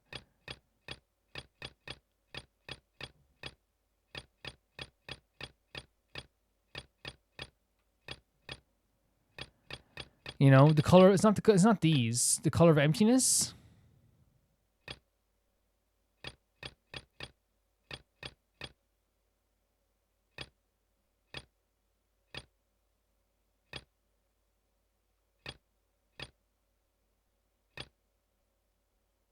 Is this it? No, that's not, is it that? It might be this one here. Right, Moonlight Watcher. Yeah, I don't think we'll be doing it today, but definitely we will. I want to like get into some world quests, and honestly, like it depends as well. Like if you guys are into them as well, because obviously, like I have to see how you guys enjoy. I hope you guys like them. I know it's like one of those things that like over time, this is just factual. It's not even like an opinion at this stage. World quests have become less popular with people, and I think, from my perspective, the Sumeru world quest was like. The Sumeru world quest was like when they were like mega popular for me personally, like, and what I saw just from my community. And then like the Fontaine world quests were like not as popular, but they were still very like popular. And then it was like the quests, the Nalan world quests were still like beloved, but they weren't as beloved as the ones before that. And then the ones here in Nakura, I did a world quest before, and it's like, oh yeah, there definitely isn't as much people. And I think what happens is, right, is over time people play stuff and they get worn out on stuff, right? I think the R&R quest probably did like make a lot of people not want to do some world quests after that. But then of course, like I feel like the world quest pacing has improved tenfold. Even though like you go back to R&R quest, like I said at the end of that, I would do that all over again. It was so good, and it was so good the way we did it, man. Oh my god, I get like goosebumps thinking about how awesome it was the way we did that R&R quest. We did it in such like in bursts. We would do like one a week. Remember, we do like one R&R quest a week, sometimes two, and it like went by so smoothly. But I can understand if someone did that all in one go, they probably would want to do that as well, for sure. But this quest was incredible. This quest was a really great quest that we did here today. And as I said, if you guys want to see me do this one and maybe this one, it might be a cool thing. I don't know. We'll see how things go. I think we can choose here. Here's probably a very good spot to talk about stuff, right? It's probably a very nice spot. Let's do Colombina here. Do we get some mail? Thank you so much. Wait. Expires in 8 days.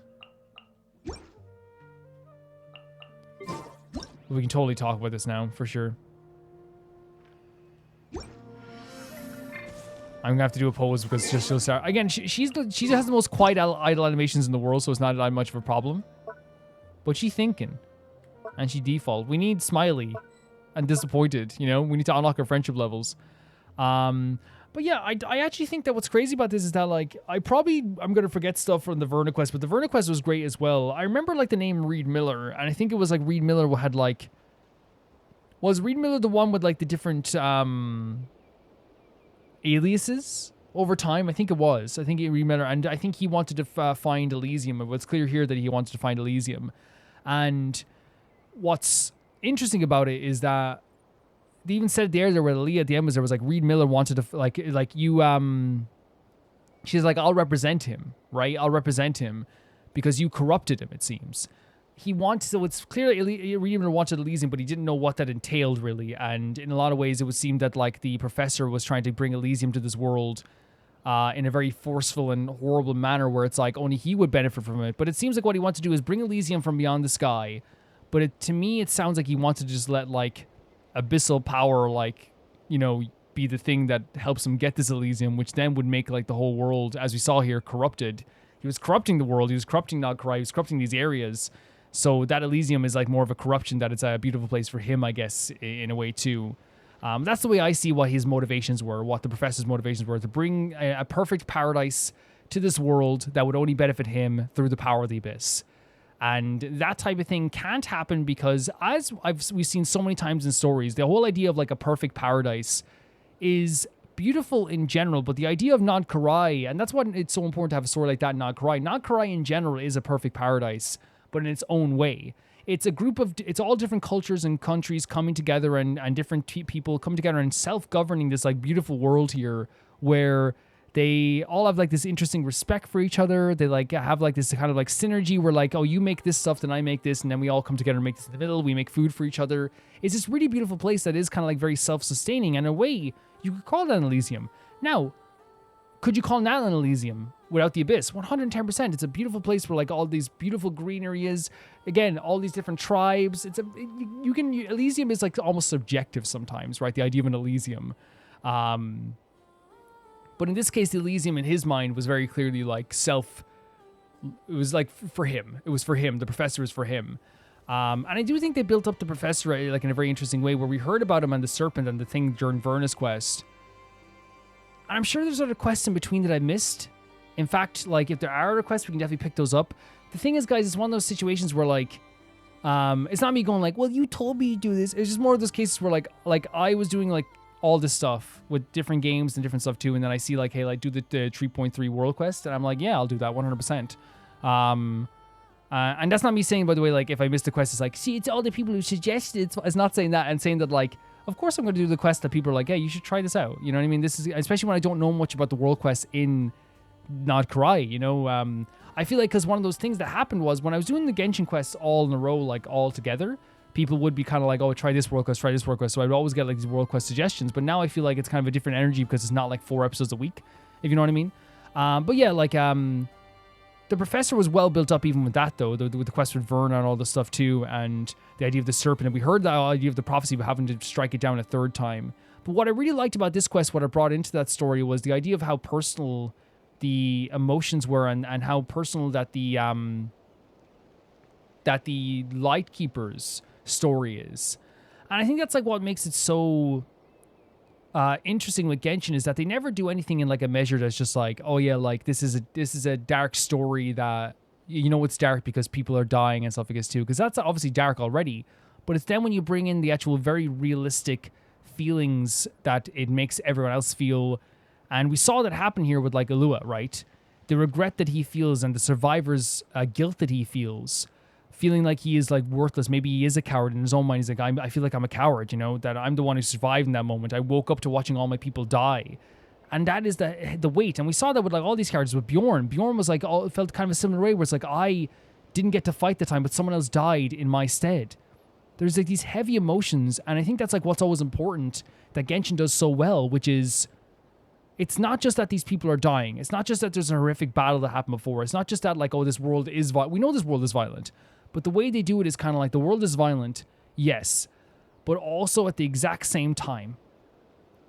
At the exact same time, in the exact same way, it's not just endless violence for the sake of violence. It's violence that impacts people in such a way and it changes them forever. With Illuga, it was the Abyss corruption. Was it 3 years ago and 10 years ago? And the stuff with the tree over here as well in Bala. He woke up to his own people killing each other after this corruption that they felt. And we know the Abyss can corrupt people. We know the Abyss can do that and things like this as well. And he basically couldn't do much at all. Like, he couldn't. And it was one of those situations where, like, you probably feel powerless in that moment. You probably feel absolutely devastated in that moment. And he did. He felt absolutely devastated. And he carried that with him forever to the point that it changed his personality forever. He's a person that doesn't want anyone to fight his battles that he feels are his battles, even though they're the world's battles, because he's worried about them getting hurt as well.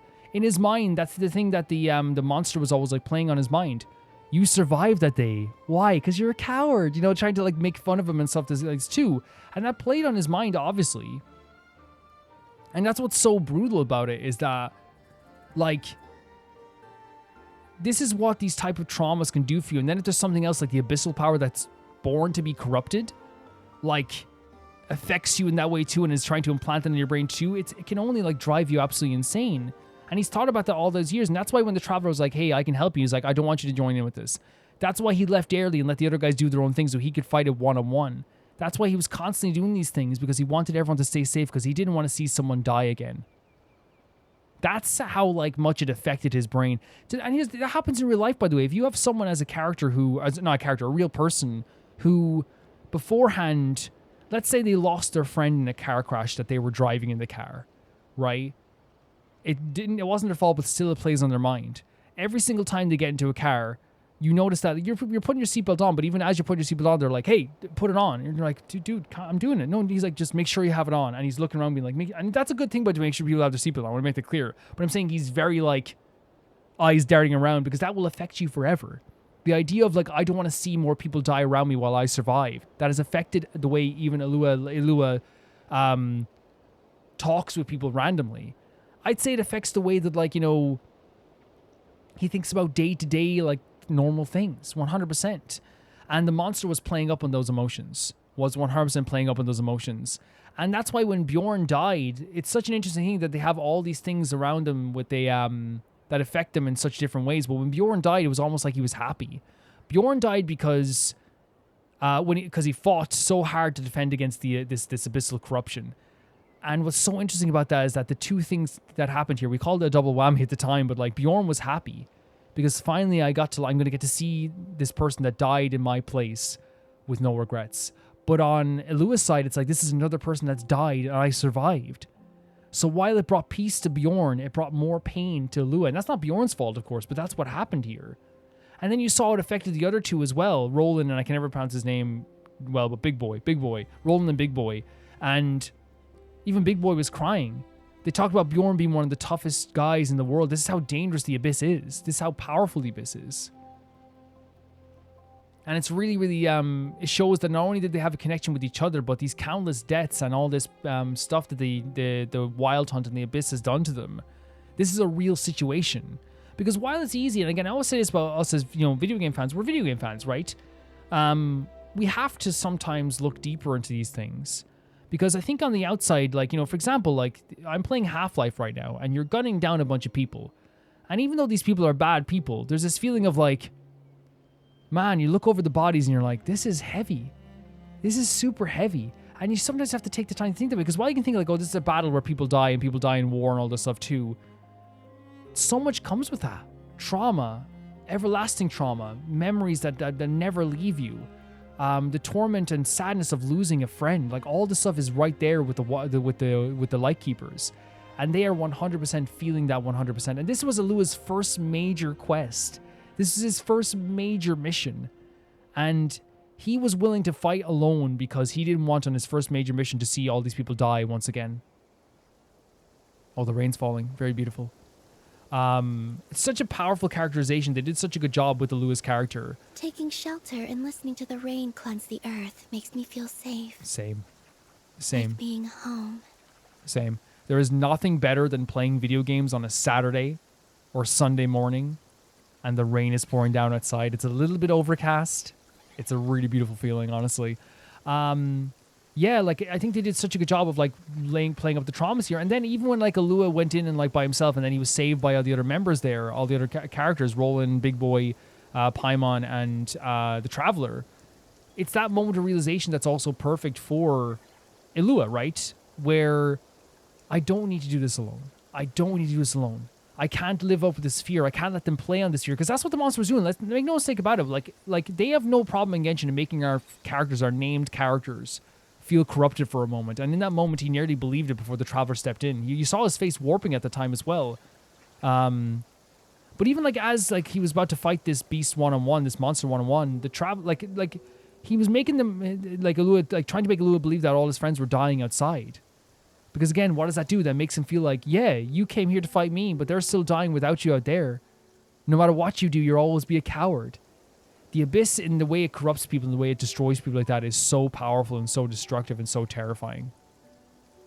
It's such a terrifying idea. But they did it really well here. They did all of this really well. Because it wasn't just like obviously the story. Because I feel like if I'm summarizing the story, right, it's that there was a professor who was called Rotwang, who tried to find the Abyss, who tried to find Elysium. He tried to open the sky, it seems, to bring Elysium from beyond, right? It's like you want to, because when you say beyond, it has to mean either like outside this world. So that would mean outside the sky, outside the barrier. So you want to bring Elysium in here. In that, he would make a paradise for himself. Along the way, he gained followers and corrupted people. And over time, they lost either lives or maybe like they, you know, stuff like you saw the stuff that happened here with Alia. Because with Alia, it seems like she was like, well, she was like entrusted to like protect the what was the item called? Oh my god, I'm forgetting the item. I forget the one of the relics. One of the sacred relics. She was I'm very forgetful today. She was guarding one of the relics, right? And then is the rain reversing? And then we set out on a journey with Illuga to not only strengthen the barrier so that this abyss couldn't spread and the eye of this monster couldn't spread, but also to defeat this monster as well. And to do that, they obtained the relics to try and fight against this creature too. They were almost corrupted. They fought alongside each other. They knocked him back. They gained the spiral sword and the other relic as well. They got the 3 relics. They created this big weapon. They fought back against the abyss and destroyed this monster. And then also fought back Rotwang, who then is now, we have to believe, is being cleansed by Alia, right? That's what we can just guess right now. That seems to me to be like the basic of the summary of the story, right? Maybe I'm missing some stuff here. Maybe there's other quests I could have done. I have no problem doing some of those quests in the future, 110%. But it seems to me what the kind of like crux of what is happening here is. But yeah, like I think the biggest part of this whole quest was Illuga's story. It was Illuga's, coming into his own here. Because I feel like it started off with him not wanting any help whatsoever to gaining help from those friends around him and then realizing in the end, and I think what's so good about the leader of the Rattlings there, is that he was able to be like, we mourn the dead and we move forward for the dead. Instead of carrying their weight on our shoulders, we still have them side by side with us, basically. We can move forward. Hail the glorious dead. Hail the victorious dead. Bjorn died. And that obviously affected Illuga like a lot. But instead of doing this thing where like you carried Bjorn's weight of the death in a way that's like so damaging to you, instead it's carry the weight of Bjorn with you in a way that brings Bjorn forward with you and lets him see you move forward. Lets him see you do more things in this world. And that's what it appears to me like is how they ended up here in the end. Really great characterization here for all characters. They could have done their own story with this. To kind of like summarize, I guess, all my like feelings on the actual emotional side of it, it is a story of a bunch of characters dealing with the trauma from their past and how the Abyss and this professor and all this stuff affected them. And trying to find a way to move forward in this world. Even if it means that they like either die or lose in the process.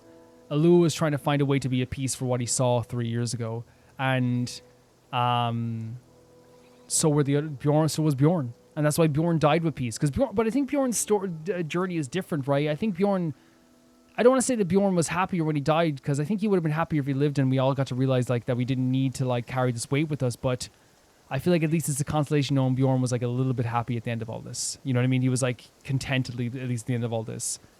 And I think it's a really, really it's a consolation for like a really, really emotional moment that they had there as well. But a really fantastic story with a really fantastic set pieces, so many amazing locations, dropping down to the hole below, fighting these monsters, using the different special abilities to fight against the creatures was amazing too. The ending scene with the music as we're like running towards the machine to like activate the arrow and then they push the levers together. So cute. It's a really epic scene. It's like an adventure movie. This whole thing was like an adventure movie. And I think they did such a fantastic job with that as well. It really was fantastic. Again, I know for a fact that like, because I'm not doing every single world quest that I did before, that I'm missing probably some lore pieces here or there, but I have no problem, as I said, going back and like trying to find some more stuff. I know we did the Verna quest where we found out about all this stuff, right? With the stuff with like Reed Miller and Rotwang. So we remember that 100%. We remember that idea and how they built it up from there. But I'm sure there's probably quests in between, right? There's other quests we can do to do with this idea too. But I think what was really good is that both those quests, can I say both those quests were incredible with the lore that they gave us about Rotwang and the lore they gave us about the Abyss and the whole thing with the Elysium and stuff like this too. That's awesome. But I think what they did so freaking well, not only just building it up in a way that like, was it Alia at the time? Alia was like trying to like tell us like, you know, that it kind of made it seem like we were going to be the ones that would that would strike him down. But really it was like companions together striking him down for a third time. What was so cool about that and that build up and all this stuff too is that while we have all these deep stories and everything, that quest was about Verna, man. And this quest is about Illuga. They're using these like really big lore elements to like improve on like individual characters and make characters like within these lore quests even stronger than we ever could think they could be. They almost become the focus of the whole quest while also having the lore be a part of it too. And I think it's a really well done way of doing that. But yeah, this story is about regrets. This story is about regrets. This story is about trauma, regrets, feeling like you could have done more, all this stuff too, and it all coming to head in a very like fantastical, crazy way. That's what this story is to me anyway. And it's really incredible. Yeah, I can't believe the quest we did all the way like months and months ago about Verna and the stuff with Rotwang and the stuff with Alia and the stuff with the Elysium and all this stuff too would come back in such a way. You know what I mean? Would come back in such a, like an epic way as well. With this, but again, as I said, I imagine there's other quests in between. But yeah, that's my feelings on this quest, guys. I found it to be like a beautiful adventure movie with so many great emotions and fantastic things that were thrown through it. It was incredible to me. Really incredible. Like, just incredible. And honestly, can I say as well, I did a bit of this last night, and then I woke up this morning to play more of it, and I got this like world quest bug again where I was kind of like, oh, I can't wait to play another world quest, right? But obviously, here's the thing. World quests are long. They can be long. Even this right now, guys, we're about to go into almost 4 hours with this world quest, right? Of course. So it's one of those situations where I am well aware that these quests can be very long. I'm well aware that these quests can be very chunky, 110%. But if I can find weeks to carve out the time, right? If I can find those times to carve out like certain days to do so, then I will do so. Right, 110%. It's just like, again, I know it sounds like very like not nice to hear, but it's also like, you know, if you carve out, you know, 2 spaces. This week we're doing like a banner video, so obviously it's just like that's a shorter video. But you know what I mean? If you carve out 2 spaces, then that means maybe one less video sometimes, and that means if people aren't into the world quest, then it's like, oh, that's a bummer. You know what I mean? It's like one less video that could have been something else as well. Also, guys, another thing I gotta say is, I might be switching to Xbox very soon, which it won't change much for you guys unless it will say RB and R1. The reason I'm switching to Xbox is because Genshin is on Xbox with the same kind of like resolution, same frame rate, and I have a Series X, so it's one of those situations where while like I think I was associated Genshin with PS5, I think it might be a fun thing to do that because my console storage is crazy now with Honkai and with Genshin, and recently I was playing Resident Evil 9, so that's also like really like a lot of stuff on there too. So if I want to play any other games in the future like Zelda Zone Zero or anything like that too, I'm gonna have to like make up space, and I think the best way to do that would be to like play Genshin on my Xbox, which has like a ton of space because I only usually use that for like retro games or some other things like that as well. So I think you at some point we might be seeing Calvin playing Genshin on Xbox. So if you see RB, that's why. Yeah, 100%. if you want these videos early, you can see them on Patreon or YouTube members. The YouTube members is the join button by the actual, or below the screen you're watching right now, or it's the Patreon, which is in the description below. And you can get these videos for €1 or whatever that is in your currency. It's the lowest tier on the Patreon, and you get all the Genshin videos early and all the Honkai videos early. If you want to get your name in the credits that's scrolling by right now, you can get that for €10 or whatever it is in your currency. And if you want to get your name read out at the end of every single video, it's the highest tier, which is €15 or whatever it is in your currency. And I want to thank those people right now by saying, first, the patrons' names, that being Ty Pharaoh 2, Jamie Bull, Jana the Banana, The Ghost of Inazuma, Felicious Felix, Yuld, Anusta, Yassassin, True Peanut Butter, Peter Shelson, Leon, High Kasperian, Jared Beanham, Neo Showerite, Leah 200, Malcolm Hyundai, and at the highest tier of my YouTube members, Roy Gamer 7, Blasco, and Lusanagi. I'll see you guys so soon. Bye bye.